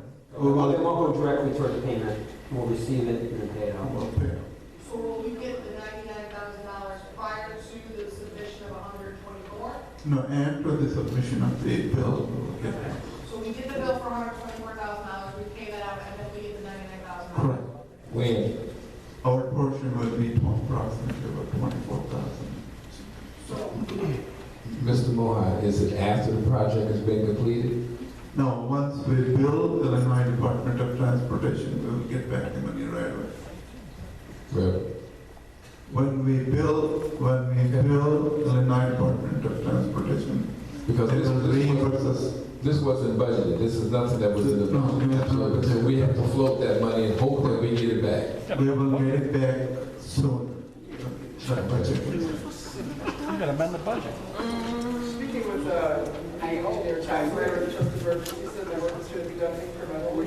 Yes. And as the work is done incrementally, we will bill IDOT and IDOT will pay us back. But I understand that, but right now, we're just in the fact-finding mode. There hasn't been nothing is done, but they want the money like right now. So I'm sure there's gonna be a time period between the time that we do give them the 99,000, which of that we have to float ourselves, and the time we get it back. Knowing the state, I'm looking at a minimum of 6-7 months. If we have that kind of money to float for, that was the question last week, and that was what we were asking. Do we have that kind of money to float for that period of time in this village to do that? And we keep saying general fund. General fund is general fund. That's taxpayers' money. We're not paying the $499,000. Yes, you are. Immediately, it's incremental. Incrementally. As work is completed, then it gets paid out. It's just like road work. It just stated on the agreement that we would pay that, and then they would reimburse us. I'm sure it's not. Well, you're right. The payments will come incremental. We'll make the payments. They'll reimburse us for those payments. You're not paying out the full 99. It's just like when we have road work done. We have roads repaired. They come through. They do a certain portion of the road. They submit the funds to be paid. And look at that. Again, the wells are a perfect example about how we get the money, we pay the payment out, comes out of general fund. Normally, the IDOT will reimburse us within 15 to 20 days. Sometimes it may be a month or so.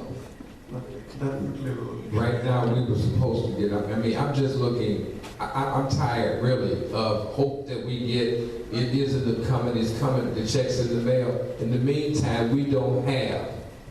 And I'm not a proponent to sit and just constantly give out and sit back and wait. In the meantime, we have our bills and day-to-day costs that we have to come up with money.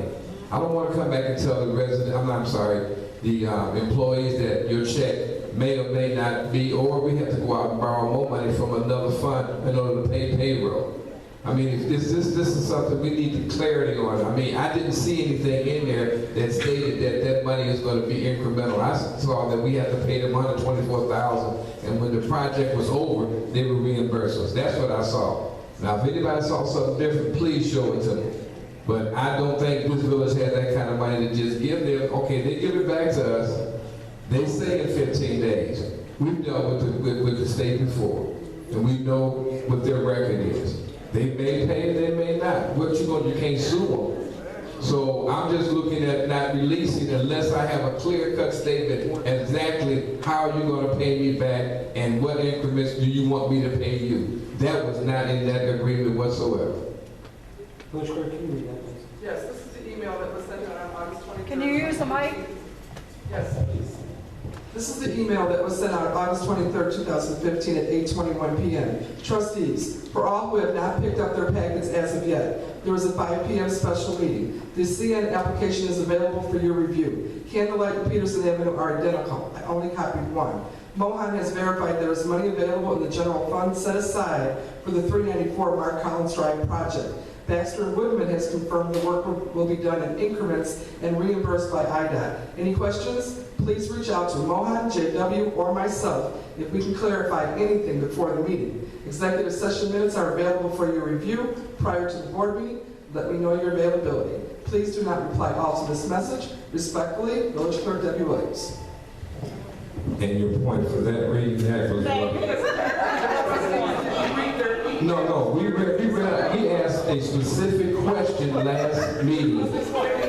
We asked a specific question last meeting about the incremental and how we were going to be reimbursed. We asked the specific. Now you're saying, or it's being said now, that we don't have to pay for so much and we get that back. We're going to do the work, or the work's going to be done in incrementals and be paid incrementally. That's not what that agreement stated when I first saw it. That's why we asked to have that clarified by this meeting. That's the reason for that. I know that you wrote down there that we were supposed to come in. Well, I'm asking everyone here now. There's the people that are involved in that is here right now, and can I get an answer? Trustee Burgess, you asked me the reason why I read the email. That's right, because we read that. Email 3 days ago, and it says specifically in the email, if you have any questions, please. I have them now, and the people that are involved are here right now. And why can't we answer right now? Why do we have to? I tried to get my packet last weekend, this past weekend. I didn't get it until yesterday. I mean, why do we have, I'm sorry, I got it Sunday. Why do we have to wait until the last minute? But the people that can answer these questions are all here right now. What's wrong with answering those questions right now? Because those are the ones that we asked. I wasn't able to be here between those particular times. I have other things that I have to take care of that are family matters, if you must know. But what I'm asking now is the question now, before we vote on this, can we have a better clarification? Trustee, what was not answered? You clarified. Pardon me? What was not answered? What was not answered was what type of incremental? How much money are we paying up front, and when can we expect in writing to get reimbursed? First of all, there's no money up front. As the work's being done, we submit the bills. We pay, and then we submit, just like every other single grant we get through your CDGB, the money we got through the IEPA loan. It's no different than anything else the village has ever done. We had to go out, yes it is, Mayor. Now, don't say the IGB, I'm sorry, the loan. Because we had to go get a loan for $4.8 million, and they graciously gave us $600,000. But we still have to pay the difference. So, I mean, it's not just that cut and dry. It's very easy. All I'm asking is how much do we pay, and in what incrementals that we have to put this money out, and when can we expect? If it's $90,000 and we pay the first 30, just have it in writing. I don't want to come back later and find out when we have to pay the whole 100 or the whole 99,000 before they did anything, and they're going to reimburse us incrementally once the work gets done. That part we asked last week to have it in writing. That was, Trustee Williams wrote it down. That was what we asked about before we go to this. Now, I'm asking the people that's involved in this, and you asking me what's going on, I don't understand. It's not a matter of that. I just want to, I'm sorry, I need to be writing. Okay, if the board does not want to... That's why I asked the table. If the board does not want to participate in the federal participation agreement, let's table it. And we just won't participate in it. That's right. And the village residents can lose $99,000. How would they lose? How would those residents lose their 99,000, Mayor? Don't say that. Nobody's giving us 99. How's Trustee it? Lance. Nobody's giving us... Nobody, how you lose 99,000? Trustee Lance. Oh, you're not gonna, I'm sorry, sir. I just have a question. You made a statement, Mayor. Mayor, you made a statement. How, excuse me? Are you gonna go there now? Are you gonna do that now? I'm asking you a question. It's just simple. You're not gonna recognize what I'm asking. Trustee Burgess, if I could. No, I'm asking. Mayor said, let's speak for him. Let's speak for him. I'm not speaking for him. I'm on a completely different. I just asked the question. I understand your question, and I don't think the village would lose, the citizens would lose $99,000, but to table an item is to come back to it later. Which means that we don't have to completely remove it. The mayor asked, you asked to table it, the mayor asked to table it, which would mean that we're not losing out on this opportunity. It's something that we can come back to later. My question was, is this something that's extremely time sensitive? Is it something that needs to be done right away? It's not something that we can do. The village clerk said we don't have another board meeting for what, 4 weeks now? 2 weeks. 2 weeks, don't get 2 weeks. Oh, so 2 weeks. In 2 weeks, we would come, I was thinking committee meeting, but we would come back to a board meeting, so fine. In 2 weeks, is this something that could be done then, or is it something that is time sensitive? That's my first question. What? You should write, please, Mr. Moran. It's time sensitive. Then why weren't we told about this earlier? It was addressed last week. Right. And I know that at the time, I did write the questions Right. down. I know that when Mr. Mayor wrote the questions down. I know the village clerk tried to provide the answers that she could have, which is not in her scope. So she Correct. tried to be helpful. Correct. Because Mr. Mohan was not here at the time. So that's why she went above and beyond and she tried to provide those answers. Apparently, Mr. Mohan provided the answers, but they were not, there was nothing about incremental. So, again, in the interest of time, in the interest of working together, is there any way that there can be a memo that's put out to address those questions? Do we know, maybe we don't even know the increments of when IDOT is going to be working. Are they going to be submitting bills every 6 months and then we have to pay out that money?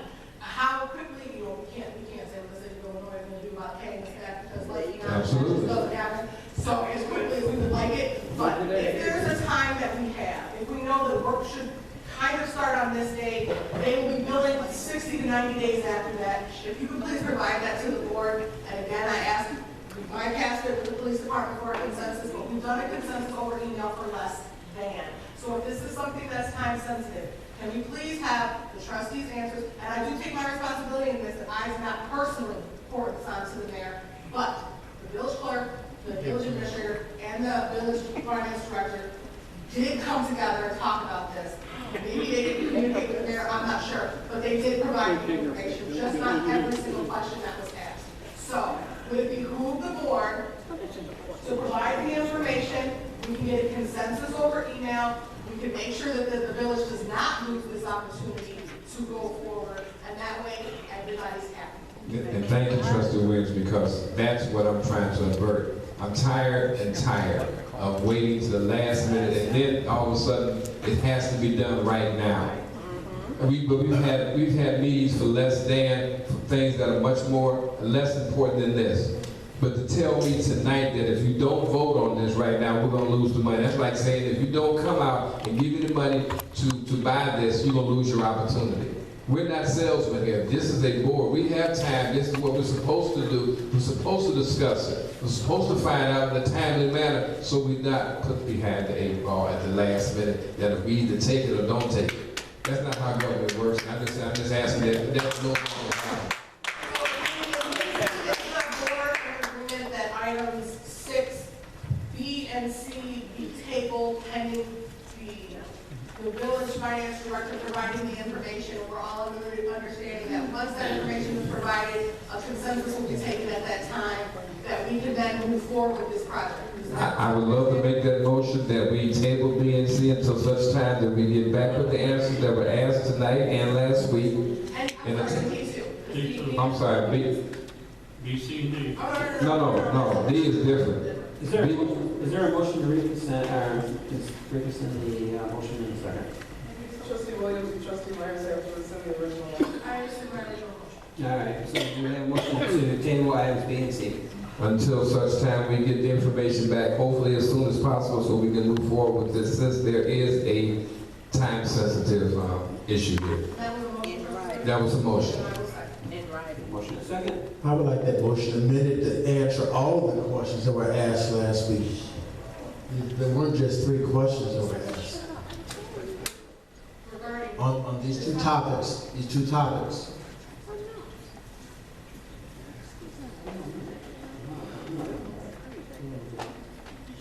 Does anyone have the minutes from last week and the questions that were asked? Trustee, this will come back before committee meeting anyway, so you can bring your questions back to the committee meeting. No. They were asked last week, we were recorded last week. I'm not going to try to remember questions that I asked 2 weeks ago. Thank you. Village clerk, and go through the minutes and try to find your questions. We'll just say that we're going to bring it back to the committee meeting on September 15th, so the board can get better clarification. So we're going to table this until the meeting of September 15th. And then I would suggest we bring it back to the movement and to explain everything to the trustees, so if they have any questions, they can get a total understanding directly from the horse's mouth. There's a thought. Yes. Could have done that last week. Is that within the time frame? It will be. Could have done that last week. If we could have the memo, because it would be nice if it was September 15th, but I was told that we're within a time frame, it's a time-sensitive issue, or else I would suggest September 15th. So if this is not a time-sensitive issue, as quickly as we all thought it was, then we could just table it, but if it is, then we need to have that memo, which is the important. So there's a motion and a second. Any other questions or Somebody comments? please restate the final motion that we're. A motion to table is not subject to It's debate. the table. Motion to table, you can't add additional conditions to the motion to table. No, you can't. Let's go. Motion to table. Yeah, motion is second. Village clerk, please call roll. Okay, I just want clarification. Trustee Williams made the motion. No, trustee Burgess made your motion. Trustee Burgess seconded the motion. Yes. Trustee Williams second. Okay. All right. And with that, Burgess. Yes. Jones. Yes. Myers. Yes. Bates. Yes. Washington. Yes. Williams. Yes.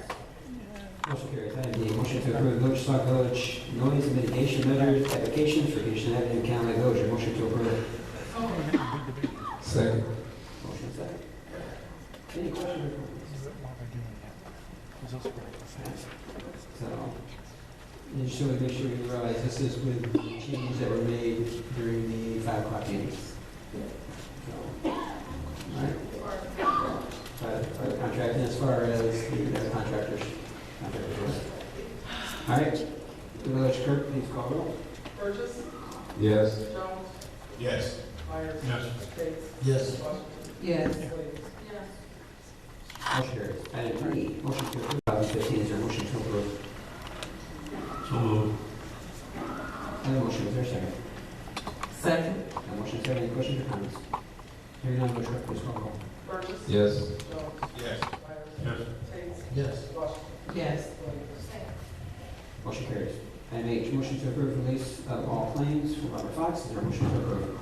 Well, I'm sorry.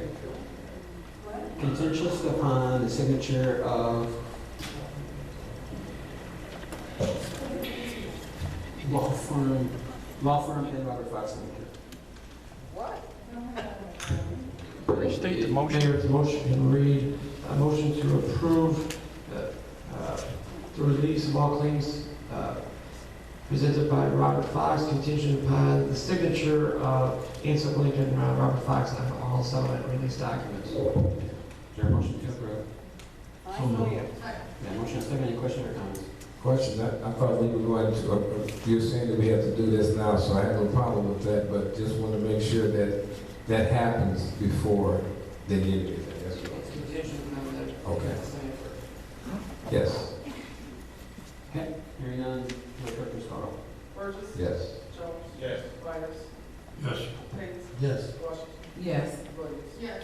Motion carries. Item I, motion to approve the appointment and agreement for Police Chief Robert Kowalski for an annual salary of $105,000. The motion to approve. What? The motion on first, second, motion on second, any questions or comments? Comment. Trustee? As an original member of the selection committee, there's a couple things that I want to say.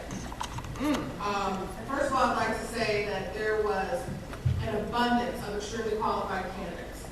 And I understand that it is the right and the responsibility of the mayor to present a candidate, and it is the right and responsibility of the board to approve the financial agreement. I understand that. And this is no way in reflection to the candidate. But there are things that I feel that I need to say. I said in executive session, I said prior to yesterday. It concerns me, and I've stated this multiple times tonight, unfortunately, tonight was a good example. It concerns me with the information, how it's presented. We were a part of the original committee. I had the opportunity to review all 25 applicants in their entirety, everything that they provided. And Trustee Taste did as well, because he was on the committee. Nobody else did. And so unfortunately, nobody else received the documentation prior to tonight about this candidate. I stated prior to this evening's meeting, I stated prior to this meeting that I had concerns with that.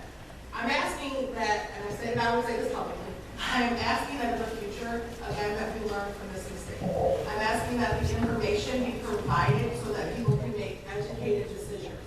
It's unfortunate that there have been so many examples of this tonight, that things have kind of been done quickly or at time-sensitive matters, and I really think that we can be better, and I think that we should be better. So, again, this is not in reflection of the candidate. I have read all 25 applicants, and I can understand why the mayor made this choice out of the information that we received. But it was a very tough decision for me to decide how to vote on this. I stated this in executive session, and I chose to vote based on the candidate and not based on the process. Because prior to tonight, I did not know how I was going to vote. And I stated that, and I told the village commissioner and the mayor that, because it honestly, it bothers me that 5 o'clock you're receiving information and 7 o'clock there's a vote. So I said that I was going to state that publicly. I do have a concern with it, but I did not think that it was fair to put that on the applicant, because the applicant has no responsibility and no ability to determine when the board gets paid for. So if we could please, I'm asking again, learn from our mistakes, then I think that we could be more cohesive. That's all. I do have a comment also, Mr. Mayor. Trustee? My comment is strictly financial. We did talk to the gentleman. First time I saw his credentials was today. I don't have any problem, but I do have to say, like I stated before the last time, that we do not have the money. Even though everyone says it's budgeted, the money's in there, we don't have the money right now to go outside. As you will find out if you're elected, if you're appointed, you will see how hard it is to get anything, because there is no money just floating around. And I just wanted to say to you, sir, that that your credentials that I just saw for the first time seem very impressive. It is not that part that I have a problem with. I have a problem with that we had a competent person here that could do the job, and it wouldn't cost the village anything. So it's not about you as a person. It's not, and don't take it. I'm looking at, and this is what I was voted into by the resident to watch the money. I don't think we have it, even though there are people that state that the money's there. I'm getting tired of someone stating that it's there, then we come to find out that it's not there, now we gotta borrow from another fund. We've done this before. Trustee Williams did say that, that we shouldn't we shouldn't do this, but we've done this before. We've hired someone that we didn't have money for, so we had to end up biting that bullet until that time. Just settle. So the only thing I'm saying is, I'm here to watch the dollar. Right now, I don't see the dollar, and it's nothing personal to yourself, because I believe that what you talked about, you're very passionate for your position. I just don't feel that we as a village can afford to go outside at this point in time If I'm gonna go outside, I'm gonna bring some more officers in here that's gonna do some, that's gonna actually be out there on the street. That's right. They need to do it. But administratively, I think we can do, we've been doing, we've asked this person to step in twice. That's right. We've asked this person to step in twice and help this village and do her job. And now when it comes time to give that person a shot at that particular position, we overlook it. But we didn't overlook it when we was up against the wall 3 years ago. We was up against the wall, time ago, 13 people drive. The only thing I'm saying is that we, it's not a personal against you. I'm sure you read about Sauk Village.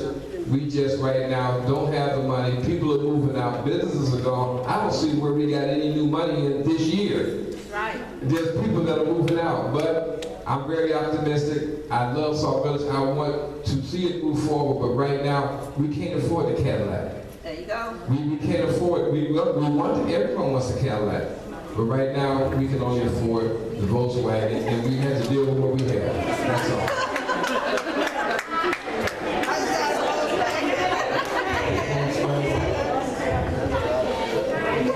He meant it with endearment.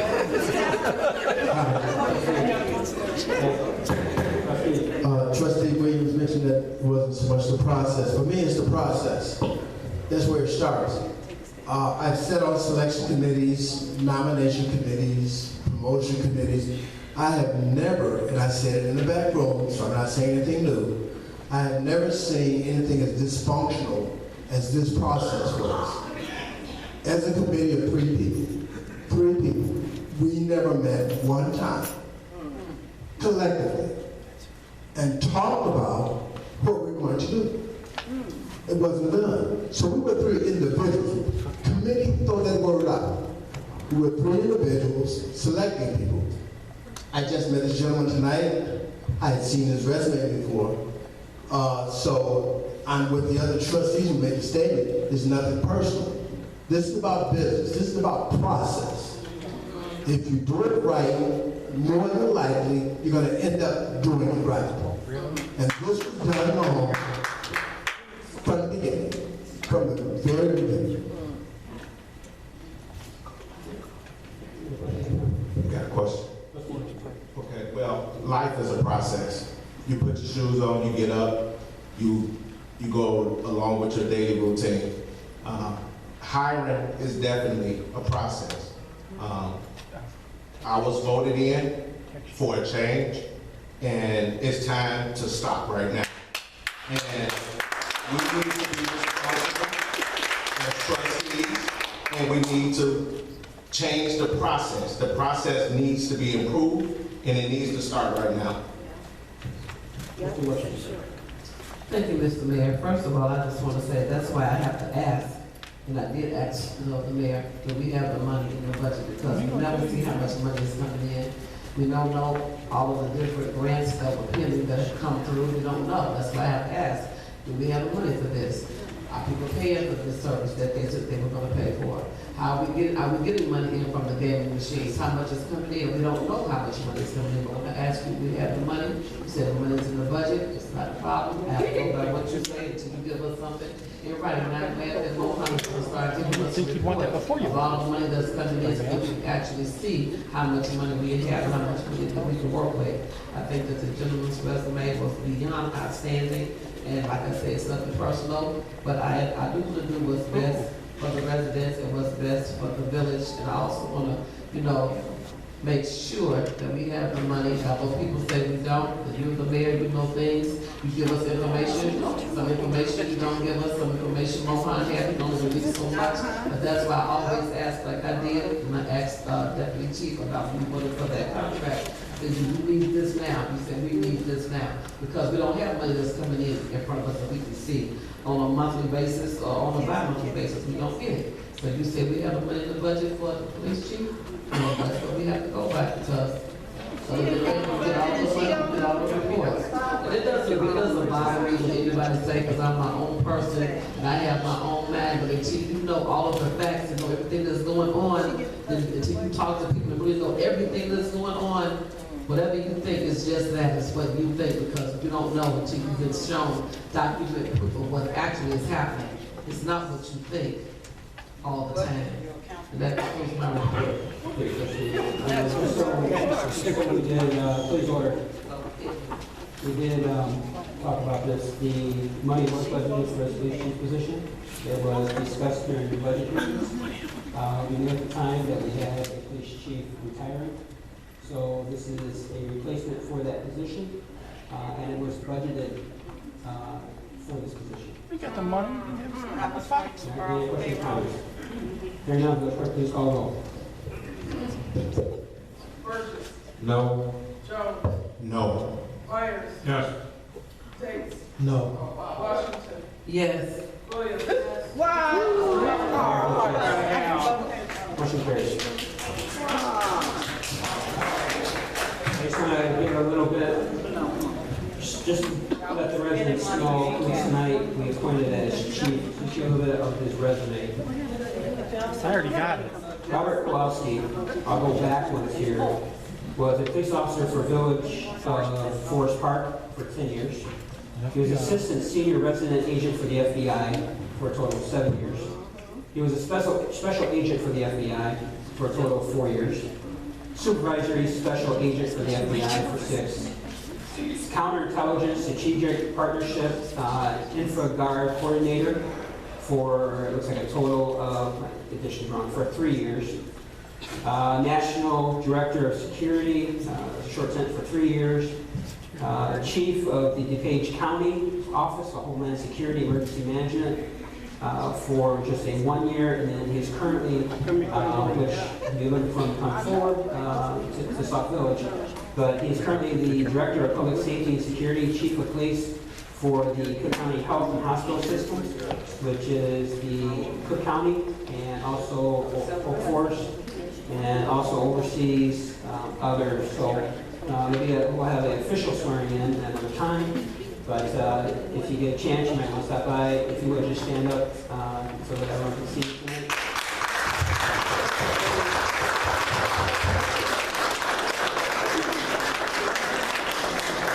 Thank you very much. That said, we move to miscellaneous comments from the Mayor, Board of Trustees, Trustee Williams.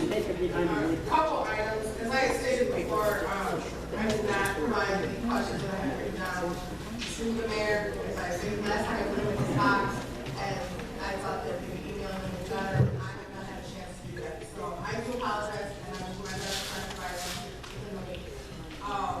Number 2. I'm gonna ask that we stop playing favorites. I think that I've made a couple of comments today, and I don't claim to know all the answers, I don't claim to have all the answers, but I think that there's a lot of finger-pointing, there's a lot of name-calling from the audience to the board, through the board to each other, from the board to the audience, and I've asked multiple times to have some sort of decorum. I've asked that we act like adults, and that's to the audience and to the board. Everyone please. And to the board, and thank you for whoever's speaking, because you're providing an excellent example of what I'm talking about. I'm asking for reform. When people are standing, when audience members are standing at the mic, I don't go back and forth with them. I don't heckle. I don't do that because I'm an adult. You know, I'm looking around the room, I may be a little up, but I think I'm the youngest person in the room, and if I can act like an adult, that means that's okay. So, all I'm asking for is reform. When earlier, there was a situation when I had the floor, the mayor provided me the floor, and another trustee who was not done with his comment, and the mayor kept trying to give me the floor. I didn't take it from that trustee because that's rude. He had something to say.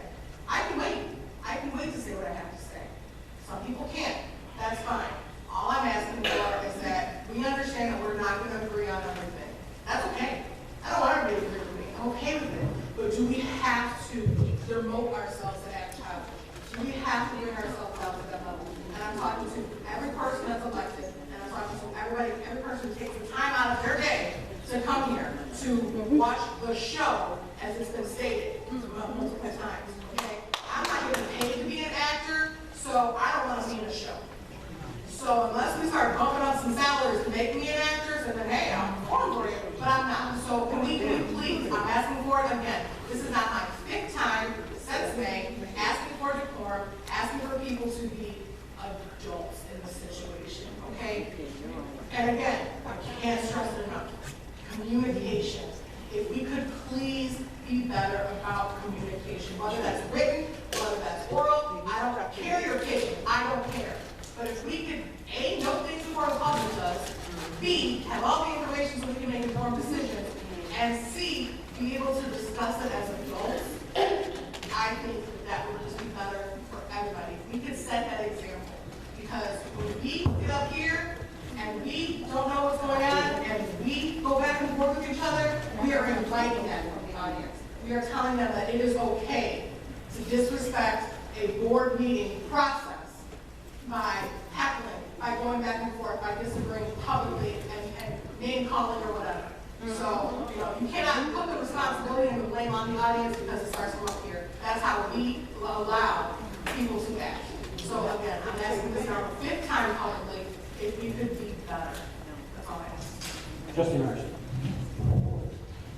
In closing, tonight, especially tonight, there's been several items that didn't follow accordingly. We need the department head, we need the village manager, and we need the mayor to notify the trustees what's going on.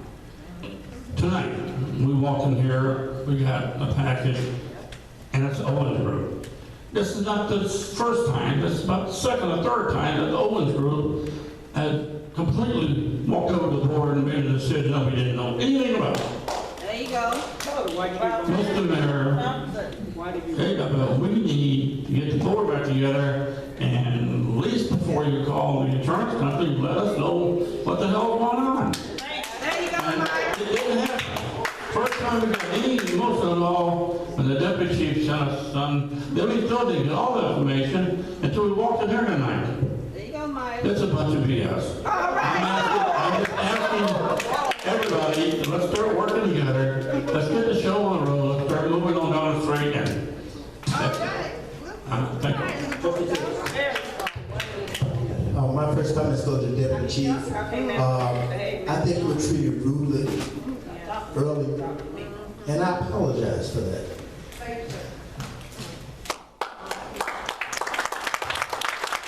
I noticed that a couple of weeks ago, there's an individual by the name of Bert Olderson, who's the attorney at Cal Park.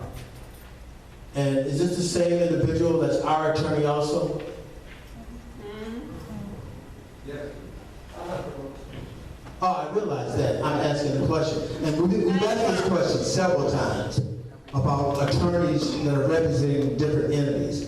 So my question is, the attorney for Cal Park, is that the same attorney firm that represents Sauk Village? Yes. Yes. It is. Conflict. Okay.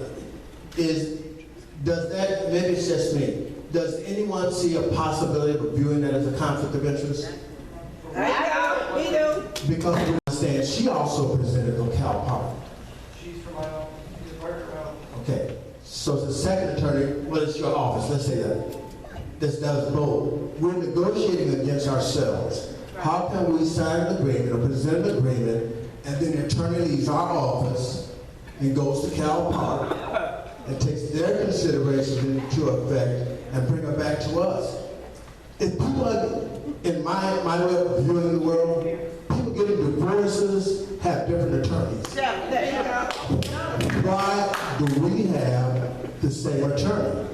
And I want you to also know that since that exists, I think the American Bar Association has some information that there should be something in writing that says from both parties that we realize you're representing the other side, but we're going to sign off on it that you represent us. Does that sound vaguely correct?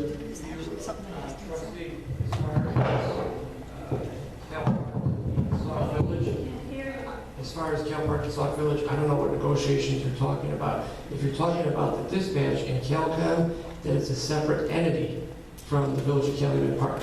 It's located in Calumet Park, but it's a separate entity who's represented by a different law firm. there's three entities, we've explained this before, but you have the Village of Sauk Village, you have the Village of Calumet Park, and you have P.L.A.N, which is a separate entity. P.L.A.N Park has entered an agreement with P.L.A.N. Sauk Village has entered an agreement with P.L.A.N. P.L.A.N is looking to enter agreements with other municipalities. So you represent So even the same firm, We do not represent P.L.A.N. We represent the Village of Calumet Park. I've told you and the board that I believe in executive session, open meetings, and anytime I've been asked. you know, I think, and this is my own personal opinion, that we should avoid any situation which gives the appearance Yes. of being a conflict of interest. Yes. And I'm saying it gives the appearance, I'm not saying that it is or it isn't. It's a conflict. But we should avoid situations, and I think this board should be advised of those pitfalls. Absolutely, I agree. If you recall, the agreement, the draft agreement with Cal-Con that was brought in, I think it actually had some typos in it that had Calumet Park, because that is the agreement that we negotiated on behalf of Cal Park with Cal-Con. And we used that as a template And so that to negotiate for this village with Cal-Con, just like we have negotiated they still negotiate. on behalf of Calumet Park with Cal-Con. It's a separate entity. Oh, I, that's true. you know, and I understand. And I'm not taking business away from your law firm. But there are many law firms out here that we could pay, because none of this is free, that will provide representation in these kind of agreements. And you guys perhaps can stand back and let someone else do that to avoid the appearance of a conflict of interest. But that's my personal opinion. Ours too.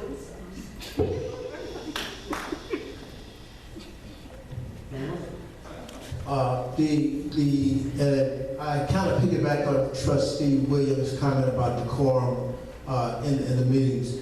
And several people stood up at the last meeting and talked about it was a smoothly run meeting, or it was less conflict, and they used various words. And it's all about decorum, but as I stated then and I state now, that starts up here. That starts with the person in charge of the meeting. Yes. That's what decorum starts at.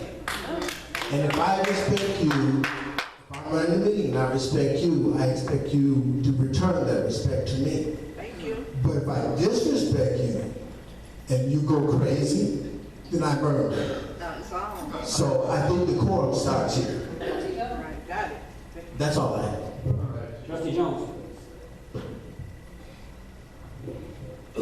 Well, I just want to say it's sad that we ostracize some things that's on Facebook. I'm gonna tell you why. There's a lot of things I hear on Facebook before I get the information on it. And why is that? And then I'm thrown into the fire with information that has already been spewed out. It makes no sense. We must be responsible and we must be transparent at all times. We need way more time for information that we're receiving. It's sad that we get information thrown at us for something as important as a police chief. I don't think it's a joke, and I don't think sitting up here is a joke. I hear a lot of people laughing, a lot of people clapping. This is serious. I don't know how else to tell you until someone in your family gets injured or you get injured. Then it's a serious matter. It's not a joke. And it starts up here. The joke should stop here too. There you go. We need to be more responsible as the board, and we need to get the information as soon as possible.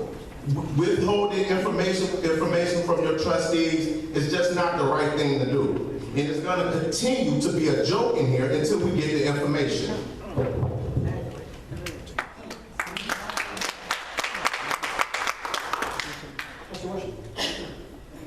Thank you, Mr. Mayor. I just want to say I do want to thank my co-chair for Neighborhood Watch, Trustee Myers, for doing a great job helping with that book bag giveaway. And it would be remiss for me, I have some people that came into the room that didn't know. I really want to thank school board member Tammy Nicole Jones. Could you raise your hand? I mean, she was so instrumental with her children out there helping us on tag day to raise money, and I just can't name everybody, but I do want to also recognize Miss Pat Couch, raise your hand, Miss Pat Couch that made that bling bling boogie bag, and one of the young ladies wanted, she was so excited, and her name was Diamond, and it was so appropriate because she got that diamond book bag, and that night was, I've never seen this room that packed until we talk about the water. That's the only time I've ever seen this room packed all the way around the wall, all on the side, all in the front, people on the floor, all in the hallway, all down the hallway. Deputy Chief came in and said, I just came to check with you to see if you're okay. People all the way outside. And so, you know, the residents really rallied and came out, and it was just a great, great event. And we have some hard-working Block Club captains, and you can just say, raising $2,384 in 1 month. It's nothing to do, but that's a lot of sitting on the corner in 91-degree weather from 7 o'clock a.m. to 11 o'clock to raise that kind of money for our students in Sauk Village. And I want to thank my Block Club captains and all of those that brought supplies to help us make that event. Also, I wanted to say that I don't know, this is the right setting where I can get something to be put on the agenda for the next committee of the whole. I had asked last week, and then I emailed the village clerk and asked her to ask the mayor about 2 things being put on the agenda. Do I ask here, Mayor, or do I ask you later, or? Okay, well, one was, on the water bill. When the water bill comes, it has on there, meet and greet the mayor. And I don't have a problem with that, but I was just wondering, can all of the committees like advertise on the water bill? Because I know personally, I pass out with my committee hundreds of flyers a month just trying to get the word out about the neighborhood watch.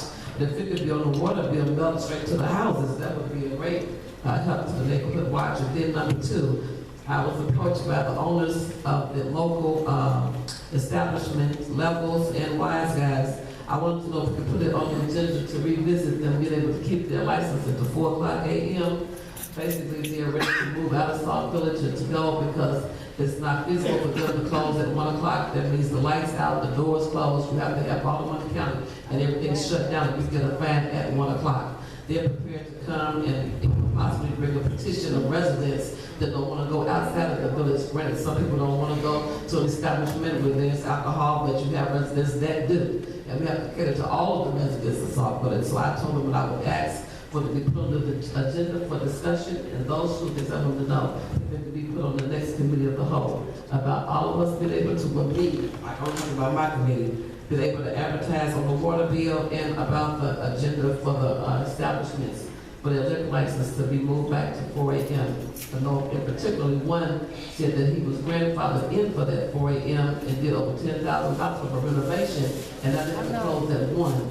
And if anybody has ever gone to a bar, you know, people don't even go out till like 10 or 11 o'clock at night. So once you pay a $10 cover charge and get in somewhere at 11, they have to have the lights out by 1. They're losing a lot of business. And they wanted me to ask the village board about that and the mayor to reconsider that. Oh, and I'm sorry. And also, I went to Jamming for Jesus at Grace Church.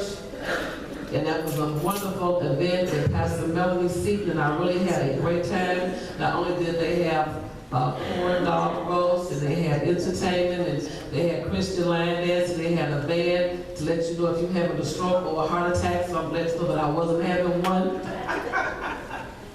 And they had the dentist out there with the water, I mean, you know, doing the teeth and everything. It was just a great, great event, and everybody was having a good time. So I really enjoyed being at that Jamming for Jesus with Pastor Melanie and with our church Grace. All right, I'll look into the water bills, and as for the extending of ours, that's the recommendation from the commissioner, and at this time, there's no recommendation. So. All right. Trustee Burgess.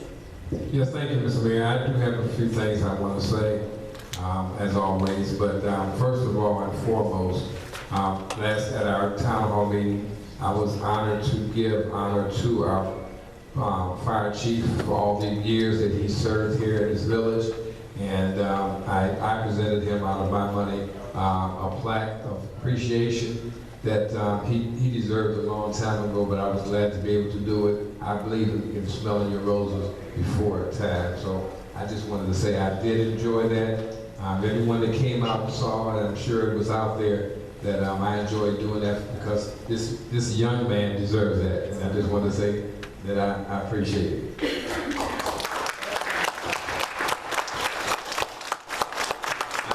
The second thing I wanted to say, and this is from the bottom of my heart, and this is something that as I spoke before, I hold near and dear. We've asked this young lady to perform every job. She came through the ranks up to sergeant and then deputy, and we've asked her, and did I know twice, to head the department up in time of need. And there's no reflection on anybody else that's coming here, but I think, and I'm very sad that we didn't give her a full chance to head this department and give her the title of Chief of Police. She deserves it. She's been a wonderful employee here in the village and a wonderful administrator.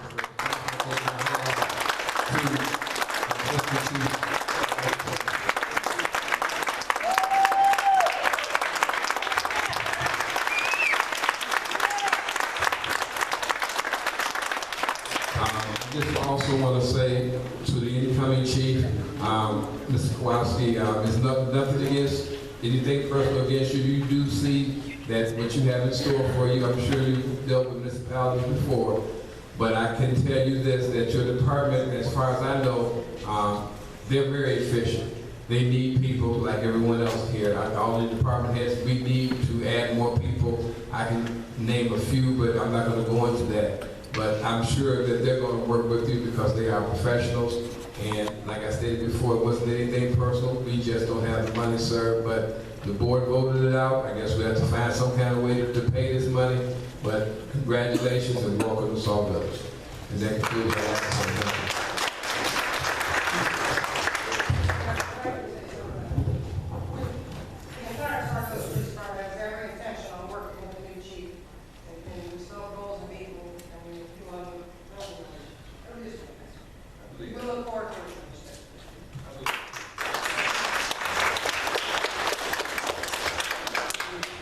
All right, just two things listening to the board tonight. I'll probably go from that direction to this direction. I do want to find some things. We talked about tonight about communication. I'm going to be honest with you, communication is a two-way street. There's been a lot of finger pointing toward the mayor talking about communication, but there's not one trustee, I'm not going to say not one, but there's not very many trustees that will darken my door. And we're starting to use this dais as a grandstand as far as I'm concerned. I'll give you examples just for tonight's meeting. Accounts payable. Question after question after question. You had these in your box since last Friday, and I just wondered how many people went and saw Mr. Mohan and asked about accounts payable. Hang on, trustee. I'll let you guys talk. I'm going to respond. Okay? We talked about the federal participation agreement. There's not one person that came to my office and asked if we could table this tonight. Not one person came and asked about questions. And even though questions were asked last week, okay, those questions did not get to me. I would have more than likely, if I would have known there was issues tonight, I would have tabled it immediately. But we went on and on and on over something that should have been discussed. Or and I'm the type of person that if any trustee has an issue, more than likely we're going to table it, except for certain issues. On this participation agreement, if you don't want to go with it, that's fine. We would table it. Okay? The tasers and body cameras. We act like no one knew about it, but it seems like everyone could talk about it, and everyone was prepared to talk about it tonight. And not one person probably went in and talked to the public safety director. Not one person asked any questions on why we did this. We just went in tonight as a So communication is a two-way street. As you go forward and you think about, well, the mayor didn't tell me this. When I first came here, I heard about how I was only getting information to half the board, half the board wasn't getting information. If you want to know something, knock on my door and ask a question. That's all you have to do. I've got kids at home to take care of. Those are the ones I expect to have to tell every little thing and what to do and where to go. Not before. Decorum, I was one mayor. Again, it's the mayor's responsibility to keep order and decorum, but it starts very clearly with this board. It starts with everyone in this board. And it starts with the department heads. Also, I've seen a lot of disruption in this room tonight and not one thing being done about it. Starts with the board, starts with the department heads. Let's talk a little bit about the police chiefs. You know, everyone sits up here and acts like this was just a total shock. For months, we've talked about the police chief selection. Let's go over this. Police chief selection, the end of April, police chief Holiness resigned. After he resigned, we started the hiring process. We posted in multiple locations about the hiring process. We went for 30 days accepting applications, not only from the outside, but from the inside also, allowing all officers here in Sauk Village to apply for the position. Only one did. The committee, 3 individuals, had the opportunity to rate 25 candidates. Those 25 candidates were rated, and the top 7 were put on my desk. I took the top 7 candidates, sent out a questionnaire that I put together, and had them complete that. Also, between going through their interviews, any additional information they provided, and taking that questionnaire, went through that questionnaire, and met with every single one of the candidates that came from the top list. 7 out of 25 candidates, I met with every single one of them. Went through and did second interviews with a shorter list on the top 2. Tonight, we had the opportunity to hire a police chief who comes with a large amount of experience and expertise. And again, we're looking to move Sauk Village forward. And this individual comes with the experience. And I'm going to tell you right now, it was a tough decision with all the candidates. I didn't get to see all 25. I saw the top 7. And the top 7 candidates made it there because of the way they were rated, because the committee picked the 7 best candidates. So, again, everyone kind of thinks, well, this is all of a sudden. Well, no, it hasn't been all of a sudden. We've been talking about this for months. We've talked about how we were going out for hiring. We've talked about how the resumes, we were accepting resumes. We talked about how many candidates had applied for it. We talked about how the committee was going to be rating the candidates. I talked a couple weeks ago about how I've already started the interview process. So, a lot of this stuff has happened. It's happened. Some people get up here and say, "Oh, we were without a chief for a long period of time." This all happened since the end of April when we started the process. Here we are at the end of August. So, if anyone that knows anything about hiring process, it moved pretty smoothly and pretty quickly. Okay, it took a lot of time and a lot of effort. And then when you're going through for a committee, you go through 25 candidates, going through every one of those resumes and reading them and rating them. I want that information out. I got the attorneys going to give me advice. I want the information out because I think you as a resident have the right to know how these trustees and Mr. Chairman rated each one of these individuals. I think you as a trustee, you as a resident have the right to be able to see the resumes and see how difficult it was. I read just a little brief synopsis of our new police chief and the years of experience he's had with police force and the FBI and the chief now over multiple locations. So again, I just want to get some of this stuff out. And again, my door all the time. And when I'm here, I'm not getting too much done because I got people coming to my office and we're discussing stuff. So trustees are no different. If you have any questions, just come to the door.